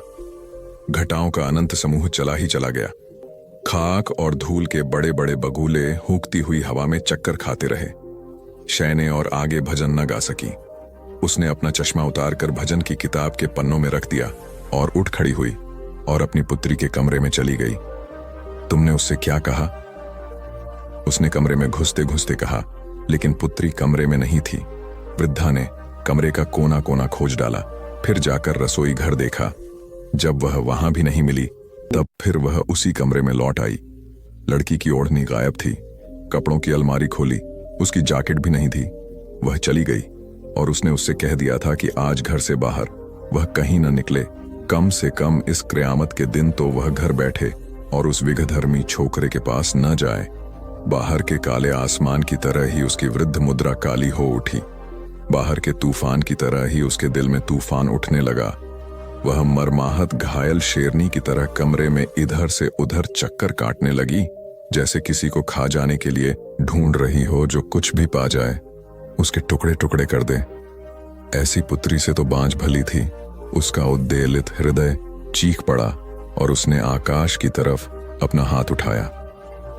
एक दिन एक किसान बुद्ध के पास आया और बोला, महाराज, मैं एक साधारण किसान हूं। बीज बोकर, हल चलाकर अनाज उत्पन्न करता हूं और तब उसे ग्रहण करता हूं, किंतु इससे मेरे मन को तसल्ली नहीं मिलती। मैं कुछ ऐसा करना चाहता हूं जिससे मेरे खेत में अमृतत्व के फल उत्पन्न हों। आप मुझे मार्गदर्शन दीजिए जिससे मेरे खेत में अमृतत्व के फल उत्पन्न होने लगें। बात सुनकर बुद्ध मुस्कुराकर बोले, भले व्यक्ति, तुम्हें अमृतत्व का फल तो अवश्य मिल सकता है, किंतु इसके लिए तुम्हें खेत में बीज न बोकर अपने मन में बीज बोने होंगे। यह सुनकर किसान हैरानी से बोला, प्रभु, आप यह क्या कह रहे हैं? भला मन के बीज बोकर भी फल प्राप्त हो सकते हैं? बुद्ध बोले, बिल्कुल हो सकते हैं, और इन बीजों से तुम्हें जो फल प्राप्त होंगे वे वाकई साधारण न होकर अद्भुत होंगे, जो तुम्हारे जीवन को भी सफल बनाएंगे और तुम्हें नेकी की राह दिखाएंगे। किसान ने कहा, प्रभु, तब तो मुझे अवश्य बताइए कि मैं मन में बीज कैसे बोऊं? बुद्ध बोले, तुम मन में विश्वास के बीज बो, विवेक का हल चलाओ, ज्ञान के जल से उसे सींचो और उसमें नम्रता का उर्वरक डालो। इससे तुम्हें अमृतत्व का फल प्राप्त होगा। उसे खाकर तुम्हारे सारे दुख दूर हो जाएंगे और तुम्हें असीम शांति का अनुभव होगा। बुद्ध से अमृतत्व के फल की प्राप्ति की बात सुनकर किसान की आंखें खुल गईं। वह समझ गया कि अमृतत्व का फल सद्विचारों के द्वारा ही प्राप्त किया जा सकता है। गौतम बुद्ध किसी उपवन में विश्राम कर रहे थे। तभी बच्चों का एक झुंड आया और पेड़ पर पत्थर मारकर आम गिराने लगा। एक पत्थर बुद्ध के सर पर लगा और उससे खून बहने लगा। बुद्ध की आंखों में आंसू आ गए। बच्चों ने देखा तो भयभीत हो गए। उन्हें लगा कि अब बुद्ध उन्हें भला बुरा कहेंगे। बच्चों ने उनके चरण पकड़ लिए और उनसे क्षमा याचना करने लगे। उनमें से एक बच्चे ने कहा, हमसे बड़ी भूल हो गई है, मेरी वजह से आपको पत्थर लगा और आपके आंसू आ गए। इस पर बुद्ध ने कहा, बच्चों, मैं इसलिए दुखी हूं कि तुमने आम के पेड़ पर पत्थर मारा तो पेड़ ने बदले में तुम्हें मीठे फल दिए, लेकिन मुझे मारने पर मैं तुम्हें सिर्फ भय दे सका। एक बार भगवान बुद्ध अपने अनुयायियों के साथ किसी गांव में उपदेश देने जा रहे थे। उस गांव से पूर्व ही मार्ग में उन लोगों को जगह जगह बहुत सारे गड्ढे खुदे हुए मिले। बुद्ध के एक शिष्य ने उन गड्ढों को देखकर जिज्ञासा प्रकट की, आखिर इस तरह के गड्ढे खुदे होने का तात्पर्य क्या है? बुद्ध बोले, पानी की तलाश में किसी व्यक्ति ने इतने गड्ढे खोदे हैं। यदि वह धैर्यपूर्वक एक ही स्थान पर गड्ढा खोदता तो उसे पानी अवश्य मिल जाता, पर वह थोड़ी देर गड्ढा खोदता और पानी न मिलने पर दूसरा गड्ढा खोदना शुरू कर देता। व्यक्ति को परिश्रम करने के साथ धैर्य भी रखना चाहिए। एक बार भगवान बुद्ध भिक्षा के लिए एक किसान के यहाँ पहुंचे। तथागत को भिक्षा के लिए आया देखकर किसान उपेक्षा से बोला, श्रमण, मैं हल जोतता हूं और तब खाता हूं। तुम्हें भी हल जोतना और बीज बोना चाहिए और तब खाना खाना चाहिए। बुद्ध ने कहा, महाराज, मैं भी खेती ही करता हूं। इस पर किसान को जिज्ञासा हुई। बोले, गौतम, मैं न तुम्हारा हल देखता हूं, न बैल और न खेती के स्थल। तब आप कैसे कहते हैं कि आप भी खेती ही करते हैं? आप कृपया अपनी खेती के संबंध में समझाइए। बुद्ध ने कहा, महाराज, मेरे पास श्रद्धा का बीज, तपस्या रूपी वर्षा, प्रजा रूपी जोत और हल है। पाप भीरुता का दंड है, विचार रूपी रस्सी है, स्मृति और जागरूकता रूपी हल की फाल और पेनी है। मैं वचन और कर्म में संयत रहता हूं। मैं अपनी इस खेती को बेकार घास से मुक्त रखता हूं और आनंद की फसल काट लेने तक प्रयत्नशील रहने वाला हूं। अप्रमाद मेरा बैल है जो बाधाएं देखकर भी पीछे मुंह नहीं मोड़ता है। वह मुझे सीधा शांति धाम तक ले जाता है। इस प्रकार मैं अमृत की खेती करता हूं। एक बार बुद्ध से मल्लुक्य पुत्र ने पूछा, भगवान, आपने आज तक यह नहीं बताया कि मृत्यु के उपरांत क्या होता है। उसकी बात सुनकर बुद्ध मुस्कुराए। फिर उन्होंने उससे पूछा, पहले मेरी एक बात का जवाब दो। अगर कोई व्यक्ति कहीं जा रहा हो और अचानक कहीं से आकर उसके शरीर में एक विषबुझा बाण घुस जाए तो उसे क्या करना चाहिए? पहले शरीर में घुसे बाण को हटाना ठीक रहेगा या फिर देखना कि बाण किधर से आया है और किसे लक्ष्य कर मारा गया है? मल्लु के पुत्र ने कहा, पहले तो शरीर में घुसे बाण को तुरंत निकालना चाहिए, अन्यथा विष पूरे शरीर में फैल जाएगा। बुद्ध ने कहा, बिल्कुल ठीक कहा तुमने। अब यह बताओ कि पहले इस जीवन के दुखों के निवारण का उपाय किया जाए या मृत्यु की बाद की बातों के बारे में सोचा जाए? मल्लु के पुत्र अब समझ चुका था और उसकी जिज्ञासा शांत हो गई। एक दिन एक व्यक्ति बुद्ध के पास पहुंचा। वह बहुत अधिक तनाव में था। अनेक प्रश्न उसके दिमाग में घूम घूम कर उसे परेशान कर रहे थे, जैसे आत्मा क्या है, आदमी मृत्यु के बाद कहां जाता है, सृष्टि का निर्माता कौन है, स्वर्ग नरक की अवधारणा कहां तक सच है और ईश्वर है या नहीं। उसे इन प्रश्नों के उत्तर नहीं मिल रहे थे। जब वह बुद्ध के पास पहुंचा तो उसने देखा कि बुद्ध को कई लोग घेर कर बैठे हैं। बुद्ध उन सभी के प्रश्नों व जिज्ञासाओं का समाधान अत्यंत सहज भाव से कर रहे हैं। काफी देर तक यह क्रम चलता रहा, किंतु बुद्ध धैर्यपूर्वक हर एक को संतुष्ट करते रहे। बेचारा व्यक्ति वहां का हाल देखकर परेशान हो गया। उसने सोचा कि इन्हें दुनियादारी के मामलों में पड़ने से क्या लाभ, अपना भगवत भजन करें और बुनियादी समस्याओं से ग्रस्त इन लोगों को भगाए। किंतु बुद्ध का व्यवहार देखकर तो ऐसा लग रहा था मानो इन लोगों का दुख उनका अपना दुख है। आखिर उस व्यक्ति ने पूछ ही लिया, महाराज, आपको इन सांसारिक बातों से क्या लेना देना? बुद्ध बोले, मैं ज्ञानी नहीं हूं और इंसान हूं। वैसे भी वह ज्ञान किस काम का जो इतना घमंडी और आत्मकेंद्रित हो कि अपने अतिरिक्त दूसरे की चिंता ही न कर सके। ऐसा ज्ञान तो अज्ञान से भी बुरा है। बुद्ध की बातें सुनकर व्यक्ति की उलझन दूर हो गई। उस दिन से उसकी सोच व आचरण दोनों बदल गए। कथा का सार यह है कि ज्ञान तभी सार्थक होता है जब वह लोक कल्याण में संलग्न हो। महात्मा बुद्ध एक गांव में ठहरे हुए थे। वे प्रतिदिन शाम को वहां पर सत्संग करते थे। भक्तों की भीड़ होती थी क्योंकि उनके प्रवचनों से जीवन को सही दिशा बोध प्राप्त होता था। बुद्ध की वाणी में गजब का जादू था। उनके शब्द श्रोता के दिल में उतर जाते थे। एक युवक प्रतिदिन बुद्ध का प्रवचन सुनता था। एक दिन जब प्रवचन समाप्त हो गए तो वह बुद्ध के पास गया और बोला, महाराज, मैं काफी दिनों से आपके प्रवचन सुन रहा हूं, किंतु यहां से जाने के बाद मैं अपने गृहस्थ जीवन में वैसा सदाचरण नहीं कर पाता जैसा यहां से सुनकर जाता हूं। इससे सत्संग के महत्व पर शंका भी होने लगती है। बताइए मैं क्या करूं?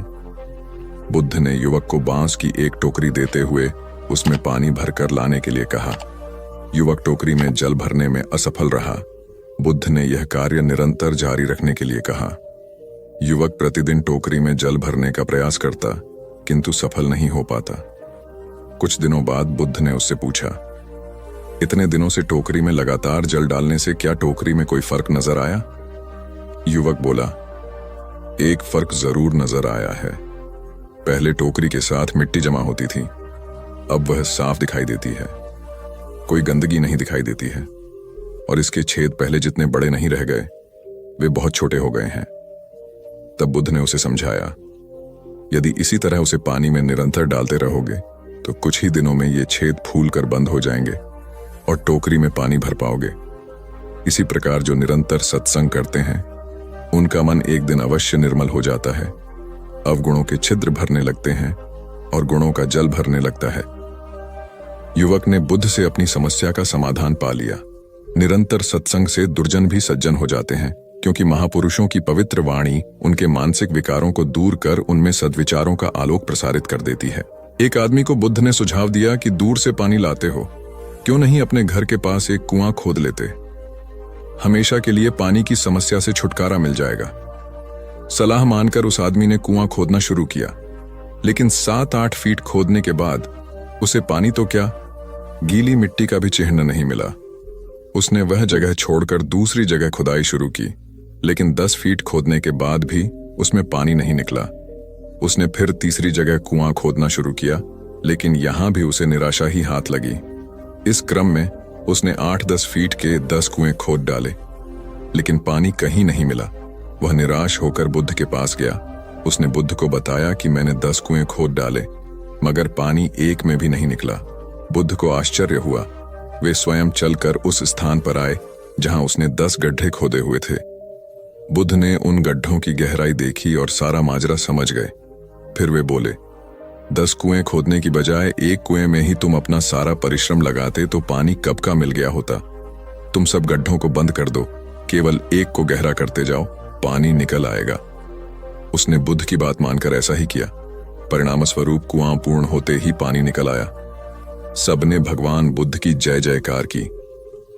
धन्ना सेठ के पास 7 पुश्तों के पालन पोषण जितना धन था। उसका व्यापार चारों तरफ फैला हुआ था, किंतु फिर भी उसका मन अशांत रहता था। कभी धन की सुरक्षा की चिंता तो कभी व्यापारिक प्रतिस्पर्धा में आगे निकलने का तनाव। चिंता और तनाव के कारण वह अस्वस्थ रहने लगा। उसके मित्र ने उसकी गिरती दशा देखी तो उसे बुद्ध के पास जाने की सलाह दी। सेठ बुद्ध के पास पहुंचा और अपनी समस्या बताई। बुद्ध ने उसे सांत्वना देते हुए कहा, तुम घबराओ मत, तुम्हारा कष्ट अवश्य दूर होगा, बस तुम यहाँ कुछ दिन रहकर ध्यान किया करो। बुद्ध के कहे अनुसार सेठ ने रोज ध्यान करना शुरू कर दिया, किंतु सेठ का मन ध्यान में नहीं लगा। वह जैसे ही ध्यान करने बैठता उसका मन फिर अपनी दुनिया में चला जाता। उसने बुद्ध को यह बात बताई, किंतु बुद्ध ने कोई उपाय नहीं बताया। थोड़ी देर बाद जब सेठ बुद्ध के साथ वन में सायंकालीन भ्रमण कर रहा था तो उसके पैर में एक कांटा चुभ गया। वह दर्द के मारे कराहने लगा। बुद्ध ने कहा, बेहतर होगा कि तुम जी खड़ाकर कांटे को निकाल दो, तब इस दर्द से मुक्ति मिल जाएगी। सेठ ने मन कड़ाकर कांटा निकाल दिया। उसे चैन मिल गया। तब बुद्ध ने उसे समझाया, ऐसे ही लोभ, मोह, क्रोध, घमंड व द्वेष के कांटे तुम्हारे मन में गड़े हैं। जब तक अपने मन की संकल्प शक्ति से उन्हें नहीं निकालोगे, अशांत ही रहोगे। सेठ का अज्ञान बुद्ध के इन शब्दों से दूर हो गया और उसने निर्मल हृदय की राह पकड़ ली। अपनी कुप्रवृत्तियों से मुक्ति के लिए संकल्पबद्धता अनिवार्य है। जब तक व्यक्ति दृढ़ निश्चय न कर ले, वह अपनी गलत आदतों से मुक्त नहीं हो सकता। एक युवक ने बुद्ध से आकर कहा, मेरा गांव अशिक्षित है, मैं अपने परिवार से झगड़कर थोड़ा बहुत पढ़ पाया हूं, आगे और पढ़ना चाहता हूं, किंतु सभी रोक रहे हैं। घर के लोग सोचते हैं कि खेती में खूब पैसा है और उसके लिए किसी शिक्षा की आवश्यकता नहीं है। यही सोच गांव वालों की भी है। कृपया आप मेरे गांव चलकर वहां शिक्षा का प्रसार करवाइए। बुद्ध युवक की बात मानकर गांव आ गए। धर्म भीरू ग्रामीणों ने बुद्ध का सत्कार किया और रोज उनके प्रवचन सुनने आने लगे। बुद्ध जब भी शिक्षा का महत्व बताते, ग्रामीण विरोधी मत रखते। एक दिन एक महिला अपने 5 साल के बच्चे के लिए पूछने लगी कि उसे किस उम्र से शिक्षा दिलवाए। तब बुद्ध ने समझाया कि तुम्हें तो 5 वर्ष पूर्व उसकी शिक्षा शुरू कर देनी थी। उसे क्या खाना है, क्या नहीं, कैसे क्या बोलना है आदि बातें शुरू से सिखाओगी, तभी तो वह अपना उचित ख्याल रख सकेगा। बुद्ध की यह बात महिला सहित सभी ग्रामीणों को समझ में आ गई। उन्होंने अपने बच्चों को विद्यालय भेजना शुरू किया। यह समय वर्षा का था। युवक ने लोगों को जल संग्रहण की तकनीक बताई। अधिकांश ने उपहास किया, किंतु युवक अपना काम करता रहा। बुद्ध का सहयोग प्राप्त था, इसलिए किसी ने उसका खुलकर विरोध नहीं किया। जब गर्मी में भीषण जल संकट के कारण फसलें सूखने लगीं, तो युवक ने कुएं खुदवाए, जिनमें जल संग्रहण की तकनीक के कारण खूब पानी निकला। ग्रामीण अब शिक्षा का महत्व समझ चुके थे। धीरे धीरे संपूर्ण गांव शिक्षित हो गया। ज्ञान हर उम्र में अर्जित किया जा सकता है। यही ज्ञान हमें जीवन में आने वाली समस्याओं के समाधान की राह सुझाता है। आम्रपाली बौद्ध काल में वैशाली के वृज्जसंघ की इतिहास प्रसिद्ध लिच्छवी राजनृत्यांगना थी। इनका एक नाम अम्बपाली या अम्बपालिका भी है। आम्रपाली अत्यंत सुंदर थी और कहते हैं जो भी उसे एक बार देख लेता वह उस पर मुग्ध हो जाता था। अजातशत्रु उसके प्रेमियों में था और उस समय के उपलब्ध साहित्य में अजातशत्रु के पिता बिंबसार को भी गुप्त रूप से उसका प्रणयार्थी बताया गया है। आम्रपाली को लेकर भारतीय भाषाओं में बहुत से काव्य, नाटक और उपन्यास लिखे गए हैं। एक बार की बात है, महात्मा बुद्ध अपने शिष्यों के साथ घूमते हुए वैशाली नगरी में पहुंचे। वैशाली को उस समय 16 महाजनपदों में एक महत्वपूर्ण जनपद माना जाता था, जिसकी ख्याति दूर दूर तक फैली हुई थी। यह नगरी परम वैभवशाली और हर तरफ से संपन्न थी। महात्मा बुद्ध के आने की बात पूरे नगर में फैलते देर न लगी। जिसे जब पता चलता वह तभी उनसे मिलने पहुंच जाता और उनके उपदेश सुनकर खुद को भाग्यशाली समझता। बुद्ध का चरित्र ही ऐसा प्रभावशाली था कि उनसे प्रभावित हुए बिना कोई नहीं रह सका। उस नगर की गणिका और राजनर्तकी आम्रपाली भी बुद्ध से मिलने की इच्छुक थी। वह खुद महात्मा बुद्ध के पास चलकर आई और उन्हें अपने घर भोजन के लिए आमंत्रित किया। उसने इतने सरल और प्रेम भाव से बुद्ध से विनती की कि बुद्ध मना नहीं कर सके। जब यह बात उनके शिष्यों को पता चला कि महात्मा बुद्ध ने एक गणिका का आमंत्रण स्वीकार किया है, तो सबने इसका विरोध किया। महात्मा बुद्ध ने बड़ी सरलता से अपने शिष्यों से कहा, मैंने तो उसकी प्रेम भावना देखी। उसने जिस भावना से मुझे बुलाया है वह बिल्कुल पवित्र और निश्चल था। वह आज मुझसे मिलने एक गणिका बनकर नहीं बल्कि एक भक्ति भाव से आई थी। फिर भला मैं कैसे उसका आमंत्रण स्वीकार न करता, वह चाहे एक वेश्या हो या फिर कोई सन्यासी। यथा समय बुद्ध आम्रपाली के घर भोजन के लिए गए। वह पहले से ही भोजन की सारी व्यवस्था करके भगवान बुद्ध के आने की राह देख रही थी। मन में यह विचार भी आ रहा था कि कहीं बुद्ध अपनी बात से मुकर न जाए। इतने बड़े सन्यासी भला क्यों एक वेश्या के बुलाने पर उसके घर आकर भोजन करेंगे। परंतु जैसे ही आम्रपाली ने बुद्ध को अपने घर आते देखा, उसकी प्रसन्नता का ठिकाना न रहा। वह दौड़कर दरवाजे पर गई और उनका स्वागत किया। खुद अपने हाथों से भोजन परोसा और उनकी अवभगत की। महात्मा बुद्ध के शिष्यों ने जो उनके साथ आए थे, जब एक वेश्या को, जिसके कदमों में खुद सम्राट बिंबिसार से लेकर अजातशत्रु थे, पूरी वैशाली जिसके एक झलक पाने के लिए तरसती थी, उसे एक सन्यासी के लिए ऐसा व्यवहार करते देख बुद्ध के शिष्यों के मन में अपने गुरु के लिए सम्मान और ज्यादा बढ़ गया। आम्रपाली ने महात्मा बुद्ध के व्यक्तित्व के बारे में जैसा सुना था, उनसे मिलने के बाद वह उससे ज्यादा प्रभावित हुई और उसी समय वह बुद्ध की शरण में चली गई। अपनी सारी संपत्ति वह बौद्ध मठ के नाम करके आजीवन भिक्षुणी बन गई। बहुत पुरानी बात है। गौतम बुद्ध एक शहर में प्रवास कर रहे थे। उनके कुछ शिष्य भी उनके साथ थे। उनके शिष्य एक दिन शहर में घूमने निकले तो उस शहर के लोगों ने उन्हें बहुत बुरा भला कहा। शिष्यों को बहुत बुरा लगा और वे वापस लौट गए। गौतम बुद्ध ने जब देखा कि उनके सभी शिष्य बहुत क्रोध में दिख रहे हैं तो उन्होंने पूछा, क्या बात है, आप सभी इतने तनाव में क्यों दिख रहे हैं? तभी एक शिष्य क्रोध में बोला, हमें यहां से तुरंत प्रस्थान करना चाहिए। जब हम बाहर शहर में घूमने गए तो यहाँ के लोगों ने बिना वजह हमें बहुत बुरा भला कहा। जहां हमारा सम्मान न हो वहां हमें एक पल भी नहीं रहना चाहिए। यहाँ के लोग सिर्फ दुर्व्यवहार के सिवा कुछ जानते ही नहीं हैं। गौतम बुद्ध ने मुस्कुराकर कहा, क्या किसी और जगह पर तुम सद्व्यवहार की अपेक्षा रखते हो? दूसरा शिष्य बोला, इस शहर से तो भले लोग ही होंगे। तब गौतम बुद्ध बोले, किसी जगह को सिर्फ इसलिए छोड़ देना गलत होगा कि वहां के लोग दुर्व्यवहार करते हैं। हम तो संत हैं, हमें तो कुछ ऐसा करना चाहिए कि जिस स्थान पर भी जाएं, उस स्थान को तब तक न छोड़े जब तक अपनी अच्छाइयों से वहां के लोगों को सुधार न दें। हम जिस भी स्थान पर जाएं, वहां के लोगों का कुछ न कुछ भला करके ही वापस लौटें। हमारे अच्छे व्यवहार के बाद वह कब तक बुरा व्यवहार करेंगे? आखिर में उन्हें सुधरना ही होगा। वास्तविकता में संतों का कार्य तो ऐसे लोगों को सुधारना ही होता है। सही चुनौती वो है जब हम विपरीत परिस्थितियों में खुद को साबित कर सकें। ये सभी बातें सुनकर बुद्ध के प्रिय शिष्य आनंद ने प्रश्न किया, उत्तम व्यक्ति किसे कहते हैं? इस पर बुद्ध ने जवाब दिया, जिस प्रकार युद्ध में बढ़ता हुआ हाथी चारों तरफ के तीर सहते हुए भी आगे बढ़ता जाता है, ठीक उसी तरह उत्तम व्यक्ति भी दूसरों के अपशब्दों को सहते हुए अपना कार्य करता रहता है। खुद को वश में करने वाले प्राणी से उत्तम कोई और नहीं हो सकता। गौतम बुद्ध की बात शिष्यों को अच्छी तरह से समझ में आ गई और उन्होंने वहां से जाने का इरादा त्याग दिया। एक बार गौतम बुद्ध से अभय राजकुमार ने प्रश्न किया कि क्या श्रमण गौतम कभी कठोर वचन कहते हैं?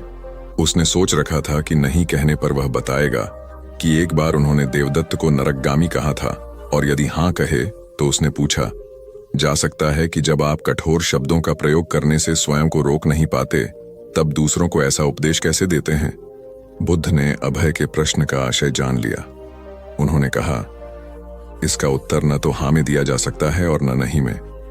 अभय की गोद में उस समय एक छोटा बालक था। उसकी ओर इशारा करते हुए बुद्ध ने पूछा, राजकुमार, यदि दाई के अनजाने में यह बालक अपने मुख में कांट का टुकड़ा डाल ले तब तुम क्या करोगे? मैं उसे निकालने का प्रयास करूंगा। यदि वह आसानी से ना निकल सकता हो तो बाएं हाथ से उसका सिर पकड़कर दाहिने हाथ की उंगली को टेढ़ा करके उसे निकालूंगा। यदि खून निकलने लगे तो भी मेरा यही प्रयास रहेगा कि वह कांट का टुकड़ा किसी न किसी तरह बाहर निकल आए। ऐसा क्यों? इसलिए कि भंते, इसके प्रति मेरे मन में अनुकंपा है।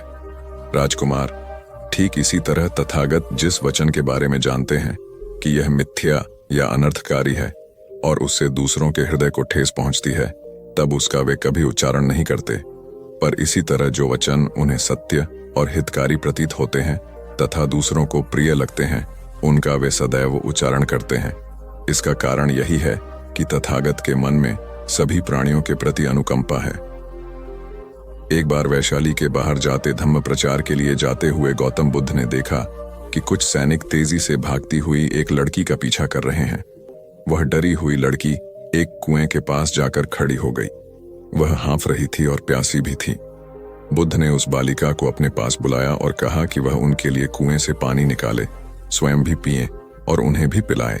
इतनी देर में सैनिक भी वहां पहुंच गए। बुद्ध ने उन सैनिकों को हाथ के संकेत से रुकने को कहा। उनकी बात पर वह कन्या कुछ झेंपती हुई बोली, महाराज, मैं एक अछूत कन्या हूं। मेरे कुएं से पानी निकालने पर जल दूषित हो जाएगा। बुद्ध ने उससे फिर कहा, पुत्री, बहुत जोर की प्यास लगी है, पहले तुम पानी पिलाओ। इतने में वैशाली नरेश भी वहां आ पहुंचे। उन्हें बुद्ध को नमन किया और सोने के बर्तन में केवड़े और गुलाब का सुगंधित पानी पेश किया। बुद्ध ने उसे लेने से इनकार कर दिया। बुद्ध ने एक बार फिर बालिका से अपनी बात कही। इस बार बालिका ने साहस बटोरकर कुएं से पानी निकलकर स्वयं भी पिया और गौतम बुद्ध को भी पिलाया।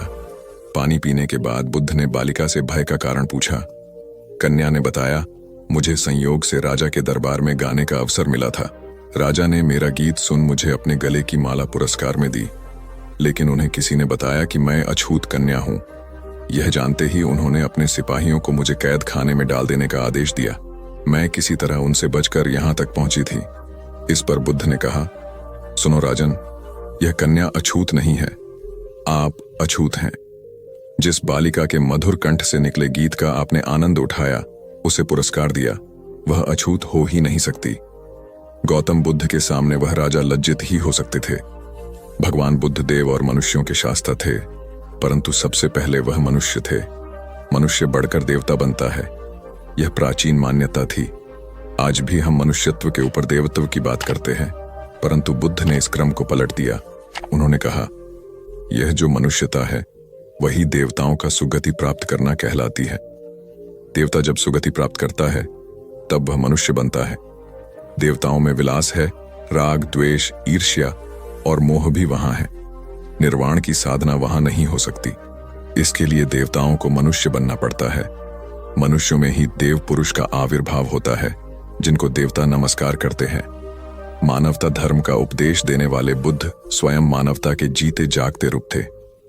यहां उनके जीवन से संबंधित कुछ प्रसंग दिए जाते हैं, जिनसे उनके व्यक्तित्व में बैठी हुई गहरी मानवता का दर्शन होता है। भगवान का परिनिर्वाण होने वाला है। रात का पिछला पहर है। भिक्षु उनकी शैया को घेरे बैठे हैं। बुद्ध उन्हें उपदेश दे रहे हैं, कह रहे हैं, भिक्षुओं, बुद्ध, धर्म और संघ के विषय में कुछ शंका हो तो पूछ लो। पीछे मलाल मत करना कि भगवान हमारे सामने थे, पर हम उनसे कुछ पूछ ना सके। कोई शिष्य नहीं बोलता। भगवान 3 बार कहते हैं, पर कोई भिक्षु कुछ पूछने को नहीं उठता। भगवान को शंका होती है कि कहीं वे उनके गौरव का विचार करके पूछने में संकोच तो नहीं कर रहे। इसलिए वह कहते हैं, शायद भिक्षुओं, तुम मेरे गौरव के कारण नहीं पूछ रहे। जैसे मित्र मित्र से पूछता है, वैसे तुम मुझसे पूछो। बुद्ध अपने शिष्यों की समान भूमिका पर आ जाते हैं। उनकी यह विनम्रता मनुष्य धर्म की आधार भूमि है। बुद्ध ने अपने को भिक्षुओं का कल्याण मित्र कहा है, जो उनकी मानवीय सहृदयता और विनम्रता को सूचित करता है। एक दूसरा दृश्य भी उसी समय का है। चंद करमार पुत्र के यहाँ बुद्ध ने अंतिम भोजन किया था। उसके बाद ही उन्हें खून गिरने की कड़ी बीमारी हो गई थी, जो उनके शरीरांत का कारण बनी। बुद्ध को उसके हृदय का बड़ा ध्यान था। भक्त उपासक को यह अफसोस हो सकता था कि उसका भोजन करके ही भगवान का शरीर छूट गया। इसलिए आखिरी सांस लेने से पहले उन्होंने आनंद को आदेश दिया, आनंद, चंद करमार पुत्र की इस चिंता को दूर करना और कहना, आयुष्मान, तूने बड़ा लाभ कमाया कि मेरे भोजन को करके तथागत परिनिर्वाण को प्राप्त हुए। जिसके हृदय में अगाध करुणा थी, वह ऐसा क्यों न कहता। जिस रात को बुद्ध का परिनिर्वाण हुआ, आधी रात के समय सुभद्र नाम का एक परिव्राजक आया। उसके मन में कुछ शंकाएं थीं। आनंद ने उसे यह कहकर रोक दिया, उन्हें हैरान मत करो, वह थके हुए हैं। भगवान ने आनंद की बात सुन ली।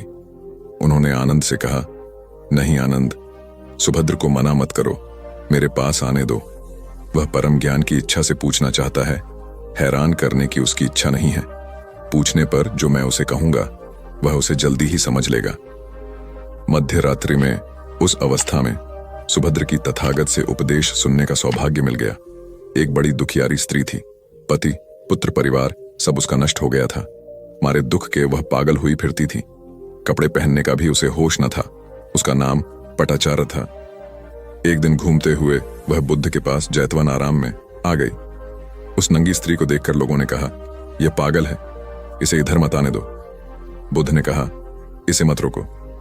जैसे ही वह पास आई, बुद्ध ने कहा, भगिनी, स्मृति लाभ कर। स्त्री को कुछ होश आया। लोगों ने उस पर कपड़े डाल दिए, जिन्हें उसने ओढ़ लिया। स्त्री फूट फूट कर रोने लगी। बुद्ध ने अपने उपदेशामृत से उसके शोक को दूर कर दिया। बुद्ध का एक भिक्षु शिष्य था, वक्कली। वह एक बार बीमार पड़ गया। उसने अपने एक साथी भिक्षु के द्वारा भगवान का दर्शन करने की अपनी इच्छा उन तक पहुंचवाई। भगवान उसकी इच्छा पूरी करने उसके पास गए। दूर से भगवान को आता देखकर वक्कली उनका सम्मान करने और उनको आसन देने के लिए चारपाई से उठने की चेष्टा करने लगा। भगवान ने उसे यह कहकर रोक दिया कि अलग आसन तैयार है। उसके हिलने डुलने की आवश्यकता नहीं है। और वह बिछे आसन पर बैठ गए। वक्कली ने उसकी वंदना करते हुए कहा, आपके दर्शन की मेरी बड़ी इच्छा थी, आपने कृपा करके उसे पूरा कर दिया। बुद्ध ने कोमल स्वर में कहा, वक्कली शांत हो जा, तेरी जैसी गंदी काया है वैसी ही मेरी है। वक्कली, इस गंदी काया को देखने से क्या लाभ? जो धर्म को देखता है वह मुझे देखता है, जो मुझे देखता है वह धर्म को देखता है। भगवान बुद्ध गृहस्थों के प्रति बड़ी सहानुभूति रखते थे। एक बार सुप्रवासा नामक स्त्री के बच्चा होने वाला था और वह असहा वेदना से पीड़ित थी। उसने अपने पति के द्वारा बुद्ध के चरणों में प्रणाम अर्पित करवाया। भगवान ने उसे आशीर्वाद देते हुए कहा, कोलिय पुत्री सुप्रवास, सुखी हो जाए, चंगी हो जाए, सुखी और चंगी होकर बिना किसी कष्ट के वह पुत्र प्रसव करे। ब्राह्मणों के साथ भी उनकी पूरी सहानुभूति थी, जैसे कि विश्व के सभी प्राणियों के साथ उनकी पूरी सहानुभूति थी। बावरी नामक ब्राह्मण के एक शिष्य ने जब अपने गुरु की ओर से भगवान के चरणों में प्रणाम निवेदन किया तो भगवान ने आशीर्वाद देते हुए कहा, शिष्यों सहित बावरी ब्राह्मण सुखी हो, माणवक तुम भी सुखी हो, चिरजीवी हो। बुद्ध के पास छोटा बड़ा जो भी जाता था वह उससे कहते थे, आओ तुम्हारा स्वागत है। भगवान अपनी अंतिम यात्रा में पावा और कुसीनारा के बीच जा रहे थे। रास्ते में उन्हें पुक्कुस मल्लपुत्र नामक व्यापारी मिला। उसने उन्हें एक दुशाला भेंट किया, परंतु भगवान उसे अकेले कैसे आंटते, वह अपने शिष्य आनंद को सम्मानित करना चाहते थे। उन्होंने कहा, पुक्कुस, दुशाले के एक भाग को मुझे ओढ़ा दे, दूसरे को आनंद को। पुक्कुस ने ऐसा ही किया। भूल करने वालों के प्रति भी बुद्ध की अनुकंपा का पार न था। एक बार एक ब्राह्मण ने भगवान को वेरंजा में वर्षावास करने का निमंत्रण दिया। भगवान वहां गए, लेकिन वह ब्राह्मण बहुधंधी था। उसने उनकी कुछ भी सुध बुद्ध नहीं ली। बुद्ध को बड़ा कष्ट हुआ। उन्हें 3 महीने तक कुटा हुआ जौ रोज खाना पड़ था, क्योंकि उस समय वेरंजा में अकाल पड़ रहा था और वह भी उनको और उनके शिष्यों को घोड़ों के व्यापारियों से मिलता था। इतना होने पर भी वर्षावास की समाप्ति पर भगवान बुद्ध अन्यत्र जाने से पूर्व वेरंजा जाकर ब्राह्मण को आशीर्वाद देना नहीं भूले। भगवान बुद्ध के जीवन में ऐसी अनंत घटनाएं मिलती हैं। उनमें हमें उनकी मानवता के दर्शन होते हैं। उनके जीवन में कोमलता की पराकाष्ठा थी और उनकी वाणी में अपर्वु माधुर्य था जो सबको अपनी ओर खींचता था। उनके मुंह से क्रोध भरा शब्द कभी नहीं निकलता था। वह मनुष्य थे, परंतु मनुष्य की दुर्बलताओं से ऊपर उठ चुके थे। उनके व्यक्तित्व में मानवता की शुभ ज्योत्सना धर्म की स्थिति बनकर चमकी। महात्मा बुद्ध एक बार एक गांव से गुजरे। वहां के कुछ लोग उनसे शत्रुता रखते थे। उन्होंने उन्हें रास्ते में घेर लिया, बेतहाशा गालियां देकर अपमानित करने लगे। बुद्ध सुनते रहे। जब वे थक गए तो बोले, आपकी बात पूरी हो गई हो तो मैं जाऊं। वे लोग बड़े हैरान हुए। उन्होंने कहा, हमने तो तुम्हें गालियां दी, तुम क्रोध क्यों नहीं करते? बुद्ध बोले, तुमने देर कर दी। अगर 10 साल पहले आए होते तो मैं भी तुम्हें गालियां देता। तुम बेशक मुझे गालियां दो, लेकिन मैं अब गालियां लेने में असमर्थ हूं। सिर्फ देने से नहीं होता, लेने वाला भी तो चाहिए। जब मैं पहले गांव से निकला था तो वहां के लोग भेंट करने मिठाइयां लाए थे, लेकिन मैंने नहीं ली क्योंकि मेरा पेट भरा था। वे उन्हें वापस ले गए। बुद्ध ने थोड़ा रुक कर कहा, जो लोग मिठाइयां ले गए उन्होंने मिठाइयों का क्या किया होगा? एक व्यक्ति बोला, अपने बच्चों, परिवार और चाहने वालों में बांटी होंगी। बुद्ध बोले, तुम जो गालियां लाए हो उन्हें मैंने नहीं लिया, क्या तुम इन्हें भी अपने परिवार और चाहने वालों में बांटोगे? बुद्ध के सारे विरोधी शर्मिंदा हुए और वे बुद्ध के शिष्य बन गए। एक बार महात्मा बुद्ध किसी गांव में गए। वहां एक स्त्री ने उनसे पूछा कि आप तो किसी राजकुमार की तरह दिखते हैं, आपने युवावस्था में गेरुआ वस्त्र क्यों धारण किया है? बुद्ध ने उत्तर दिया कि मैंने 3 प्रश्नों के हल ढूंढने के लिए संन्यास लिया है। बुद्ध ने कहा, हमारा शरीर युवा और आकर्षक है, लेकिन यह वृद्ध होगा, फिर बीमार होगा और अंत में यह मृत्यु को प्राप्त हो जाएगा। मुझे वृद्धावस्था, बीमारी और मृत्यु के कारण का ज्ञान प्राप्त करना है। बुद्ध की बात सुनकर स्त्री बहुत प्रभावित हो गई और उसने उन्हें भोजन के लिए आमंत्रित किया।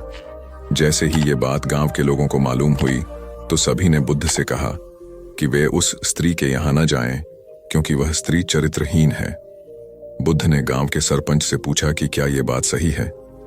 सरपंच ने भी गांव के लोगों की बात में सहमति जताई। तब बुद्ध ने सरपंच का एक हाथ पकड़कर कहा कि अब ताली बजाकर दिखाओ। इस पर सरपंच ने कहा कि यह असंभव है, एक हाथ से ताली नहीं बज सकती। बुद्ध ने कहा कि ठीक इसी प्रकार कोई स्त्री अकेले ही चरित्रहीन नहीं हो सकती है। यदि इस गांव के पुरुष चरित्रहीन नहीं होते तो वह स्त्री भी चरित्रहीन नहीं होती। गांव के सभी पुरुष बुद्ध की ये बात सुनकर शर्मिंदा हो गए। भगवान गौतम बुद्ध अपने शिष्यों को किसी न किसी माध्यम से शिक्षा देते रहते थे। एक बार महात्मा बुद्ध जब अपने शिष्यों को शिक्षा दे रहे थे तो उन्होंने हाथ में एक रस्सी पकड़कर उसमें बहुत सी गांठें दी। उसके पश्चात महात्मा बुद्ध ने वहां पर उपस्थित शिष्यों से प्रसन्न पूछा, क्या यह रस्सी वैसी ही है जैसी गांठें लगाने से पहले थी? एक शिष्य ने महात्मा बुद्ध के प्रश्न का उत्तर दिया। वह कहने लगा कि गुरुजी, एक दृष्टिकोण से देखें तो यह रस्सी वैसी ही है जैसी पहले थी, लेकिन अगर दूसरे दृष्टिकोण से देखें तो रस्सी में 3 गांठें पड़ चुकी हैं, इसलिए देखने में इसका स्वरूप कुछ बदल चुका है। लेकिन एक सत्य यह भी है कि बाहर से देखने पर चाहे इसका स्वरूप बदल चुका है, लेकिन भीतर से इसके बुनियादी रूप से यह पहले के जैसी ही है। शिष्य का उत्तर सुनकर महात्मा बुद्ध संतुष्ट हो गए। उसके पश्चात महात्मा बुद्ध ने कहा, मैं रस्सी की इन गांठों को खोल देता हूं। महात्मा बुद्ध रस्सी के दोनों सिरों को पूरी ताकत से खींचने लगे। फिर उन्होंने शिष्यों से प्रश्न किया कि क्या इससे गांठें खुल जाएंगी? इस शिष्य ने तुरंत उत्तर दिया, नहीं, इससे तो गांठें और अधिक कस जाएंगी। ये सुनकर महात्मा बुद्ध ने पुनः एक प्रश्न किया, इन गांठों को खोलने का क्या समाधान होना चाहिए? शिष्य तुरंत बोला, गुरुजी, हमें इन गांठों को ध्यान से देखना चाहिए कि इसकी गांठें कैसे लगाई गई हैं। उसके पश्चात इनको खोलने का प्रयत्न करना चाहिए। शिष्य का उत्तर सुनकर महात्मा बुद्ध मुस्कुराते हुए बोले कि जीवन का यही सूत्र मैं आप लोगों को समझाना चाहता हूं। आप जीवन में जब कभी भी किसी समस्या में फंसे तो सबसे पहले उस समस्या का कारण ढूंढें और फिर उसका निवारण करें। व्यवहारिक जीवन में लोग समस्या का कारण जाने बिना ही उसका समाधान ढूंढने की कोशिश करते हैं, जिस कारण उनको उचित परिणाम नहीं मिल पाता। महात्मा बुद्ध शिष्य को कहने लगे कि बहुत से लोग मुझसे पूछते हैं कि आपने क्रोध को कैसे समाप्त करें, लेकिन कभी किसी ने यह नहीं पूछा कि मुझे क्रोध क्यों आता है। ऐसे ही लोग मुझसे पूछते हैं कि अहंकार को कैसे समाप्त करूं, लेकिन कोई यह जानने की कोशिश नहीं करता कि आखिर अहंकार का बीज उनके अंदर कैसे उत्पन्न हुआ। जैसे रस्सी में गांठें लगाने के बाद भी उसका वास्तविक स्वरूप नहीं बदलता, वैसे ही व्यक्ति में चाहे जैसे भी अवगुण पैदा हो जाए, उसके अंदर की अच्छाई कभी समाप्त नहीं होती। जैसे हम धैर्य से रस्सी की गांठों को ध्यान से देखकर खोल सकते हैं, वैसे ही जीवन में आने वाले विकारों और समस्याओं का हल हम ढूंढ सकते हैं। अगर जीवन में किसी भी तरह की कोई समस्या उत्पन्न हुए है तो उसके कारण को ध्यान से समझने पर उसका निवारण भी स्वतः मिलने लगते हैं। दुनिया में जो तरक्की हो रही है या देश में कोई तरक्की करता है तो उसे जरूर देखना चाहिए, चाहे घर की टीम हो या बाहरी लोगों को मिलाकर बनाई हुई हो। जहां जहां अच्छे समूह बन गए वहां वहां तरक्की हो गई, ऐसा ही देखा गया है। आपके आसपास जितने लोग तरक्की पसंद हैं वो मिलकर ही काम करते होंगे, उनका टीम वर्क अच्छा होगा। एक परिवार था, वो गरीब था, खाने को कुछ नहीं था। काफी सोचा कि काम मिले, मगर काम नहीं मिला। 2 बच्चे थे, बीबी थी। एक दिन उन्हें विचार आया कि इस गांव में काम मिलना मुश्किल है, चलो कहीं और चलते हैं। इस इरादे से वे एक दिन गांव छोड़कर चल दिए। रात का समय था, रास्ता भी जंगली था। सोचा वृक्ष के नीचे रात गुजारी जाए। आदमी ने अपने एक लड़के को लकड़ी चुनने तथा दूसरे को पानी लाने के लिए भेज दिया तथा बीवी को चूल्हा बनाने के लिए कहा और उसने जगह साफ कर दी। चारों ने अपने अपने काम कर लिए। चूल्हा जलाया गया, पानी गर्म होने लग गया। वृक्ष के ऊपर हंस रहता था। वो सोचने लगा, ये कैसा मूर्ख है, इन्होंने चूल्हा तो जला दिया मगर इनके पास पकाने को तो है ही नहीं कुछ भी। हंस ने उनसे पूछा, तुम्हारे पास पकाने को क्या है? वो आदमी बोला, तुझे मार के खाएंगे। हंस बोला, मुझे क्यों मारोगे? आदमी बोला, हमारे पास न पैसा है और न ही सामान, तो क्या करें? हंस सोच में पड़ गया। इन्होंने चूल्हा भी जला लिया है, सब कर्मशील हैं, मुझे तो ये खा ही जाएंगे। तो हंस बोला, अगर मैं आपको धन दे दूं तो मुझे छोड़ दोगे? घर का स्वामी बोला, हाँ छोड़ देंगे। हंस कहने लगा, मेरे साथ चलो, मैं तुम्हें धन देता हूं। हंस उनको थोड़ी दूर ले गया। और चोंच से इशारा किया और कहा कि यहां से निकाल लो। उन्होंने गड्ढा खोदा और वहां से धन निकाल लिया। हंस का धन्यवाद करके वापस अपने गांव आ गए और एक ही दिन में खूब मौज से रहने लग गए। अब उनके घर में किसी चीज की कमी नहीं थी। पड़ोसी ने देखा कि इस परिवार के पास ऐसी कौन सी चीज आ गई जो इनके पास इतना कुछ आ गया। उसने छोटे लड़के को बुलाकर सारी बात पूछ ली कि पैसा कहां से आया है। उनके भी 2 बच्चे थे। उन्होंने भी ऐसी योजना बनाई और चल दिए। उन्होंने उसी वृक्ष के नीचे डेरा लगा लिया। आदमी ने अपने बड़े लड़के को कहा, लकड़ी लाओ, तथा छोटे लड़के को पानी लाने के लिए कहा, परंतु दोनों आनाकानी करने लगे। बीबी ने भी कहा कि मैं थक चुकी हूं। जैसे जैसे पानी लकड़ी इकट्ठी हो गई और पानी गर्म होने लगा, हंस फिर आया और बोला, तुम्हारे पास खाने को तो नहीं है, तो फिर पानी गर्म कर रहे हो। आदमी बोला, तुझे मारकर खाएंगे। हंस मुस्कुरा उठा और बोला, मारने वाले तो 3 दिन पहले आए थे। तुम अपना समय खराब मत करो, घर जाओ, तुम मुझे क्या मरोगे। तुम तो आपस में ही लड़ रहे हो। जिन्होंने दूसरों को जितना होता है वे खुद नहीं लड़ते। संसार का नियम भी ऐसा ही है।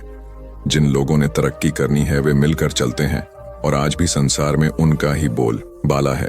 जो आपसी तालमेल में रहते हैं वे ही समाज रूपी हंस को जीत सकते हैं। एक बार अकबर ने बीरबल से कहा, मुझे परमात्मा दिखा दो। राजा का हुक्म था। बीरबल बहुत परेशान था कि परमात्मा को कैसे राजा को दिखाए। इसी विचार को लेकर बीरबल छुट्टी पर चला गया और उदास रहने लगा। एक दिन परिवार में चर्चा हुई। उदासी का कारण पूछा गया तो बीरबल ने बता दिया कि राजा ईश्वर के दर्शन करना चाहते हैं। बीरबल का बेटा बोला, कल सुबह मुझे आप साथ ले जाएं, मैं अपने आप राजा को दर्शन करा दूंगा। दूसरे दिन सुबह बीरबल और लड़का दरबार में पहुंचे और राजा को कहा, मेरा लड़का आपके प्रश्न के उत्तर का समाधान करेगा। राजा ने सोचा, यह लड़का क्या समाधान करेगा। लड़का बोला, इस वक्त मैं आपका गुरु हूं, मुझे उचित स्थान दिया जाए।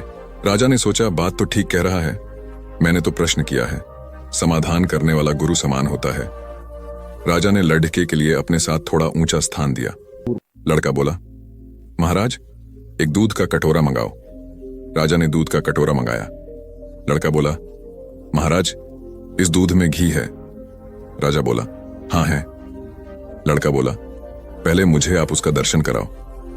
राजा बोला, तू मूर्ख है, घी के दर्शन ऐसे थोड़े होते हैं। पहले दूध को गर्म करना पड़ता है, फिर उसकी दही जमाना पड़ता है, फिर उसको मघानी में रिड़का जाता है, फिर मक्खन निकलता है, फिर उसे गर्म गर्म कढ़ाई में डाला जाता है, फिर उसकी मैल निकाली जाती है, तब जाकर घी के दर्शन होते हैं। ऐसे ही थोड़े दर्शन होते हैं। लड़का बोला, यही उत्तर है आपके प्रश्न का। पहले इंसान को तपना पड़ता है, फिर उसको जमना पड़ता है, फिर उसको साधना करनी पड़ती है, फिर उसको ज्ञान की अग्नि में तपना होता है, फिर उस ईश्वर के दर्शन होते हैं। अकबर समझ गया और बोला, तू वाकई ही मेरा गुरु है। ईश्वर को जानने के लिए बहुत कुछ करना पड़ता है।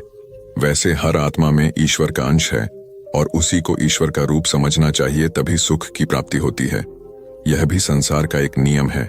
एक बालक अभी पूरे 2 साल का भी नहीं हुआ था कि उसके पिता की मृत्यु हो गई।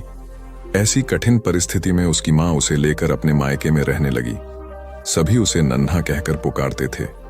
छोटे से कद का बालक शारीरिक रूप से दुर्बल था, किंतु मानसिक रूप से अत्यंत मेधावी। उसे जो कुछ भी कहा या सिखाया जाता वह बड़े मनोयोग से उसे ग्रहण करता था। धीरे धीरे दिन बीतते गए और बालक 6 वर्ष का हो गया। एक बार वह अपने कुछ मित्रों के साथ मिलकर किसी बाग में फूल तोड़ने पहुंचा। वह बालक और उसके सभी फल तोड़ने लगे। तभी माली आ गया। उस बालक के सभी मित्र भाग गए, लेकिन वह माली की पकड़ में आ गया। माली ने उसे डंडे से पीटना शुरू किया। नन्हा मार खाता रहा और फिर धीमी आवाज में माली से बोला, मेरे पिता इस दुनिया में नहीं है, इसलिए तुम मुझे इस तरह मार रहे हो। बालक की बात सुनकर माली का हाथ रुक गया। माली शांत होकर बोला, बेटा, तुम्हारे पिता के न होने से तुम्हारी जिम्मेवारी और अधिक बढ़ जाती है कि तुम कोई गलत काम नहीं करो। यह सुनकर नन्हा बालक फूट फूट कर रो पड़ा और फिर कभी गलत काम न करने का संकल्प लिया। यही नन्हा बालक बड़ा होकर लाल बहादुर शास्त्री के नाम से विख्यात हुआ और प्रधानमंत्री के रूप में अपने गुण व व्यवहार से सर्वत्र प्रशंसा पाई। कथा का सार यह है कि माँ बाप के अमूल्य मार्गदर्शन के अभाव की स्थिति में और अधिक जिम्मेदार बनकर आत्मविकास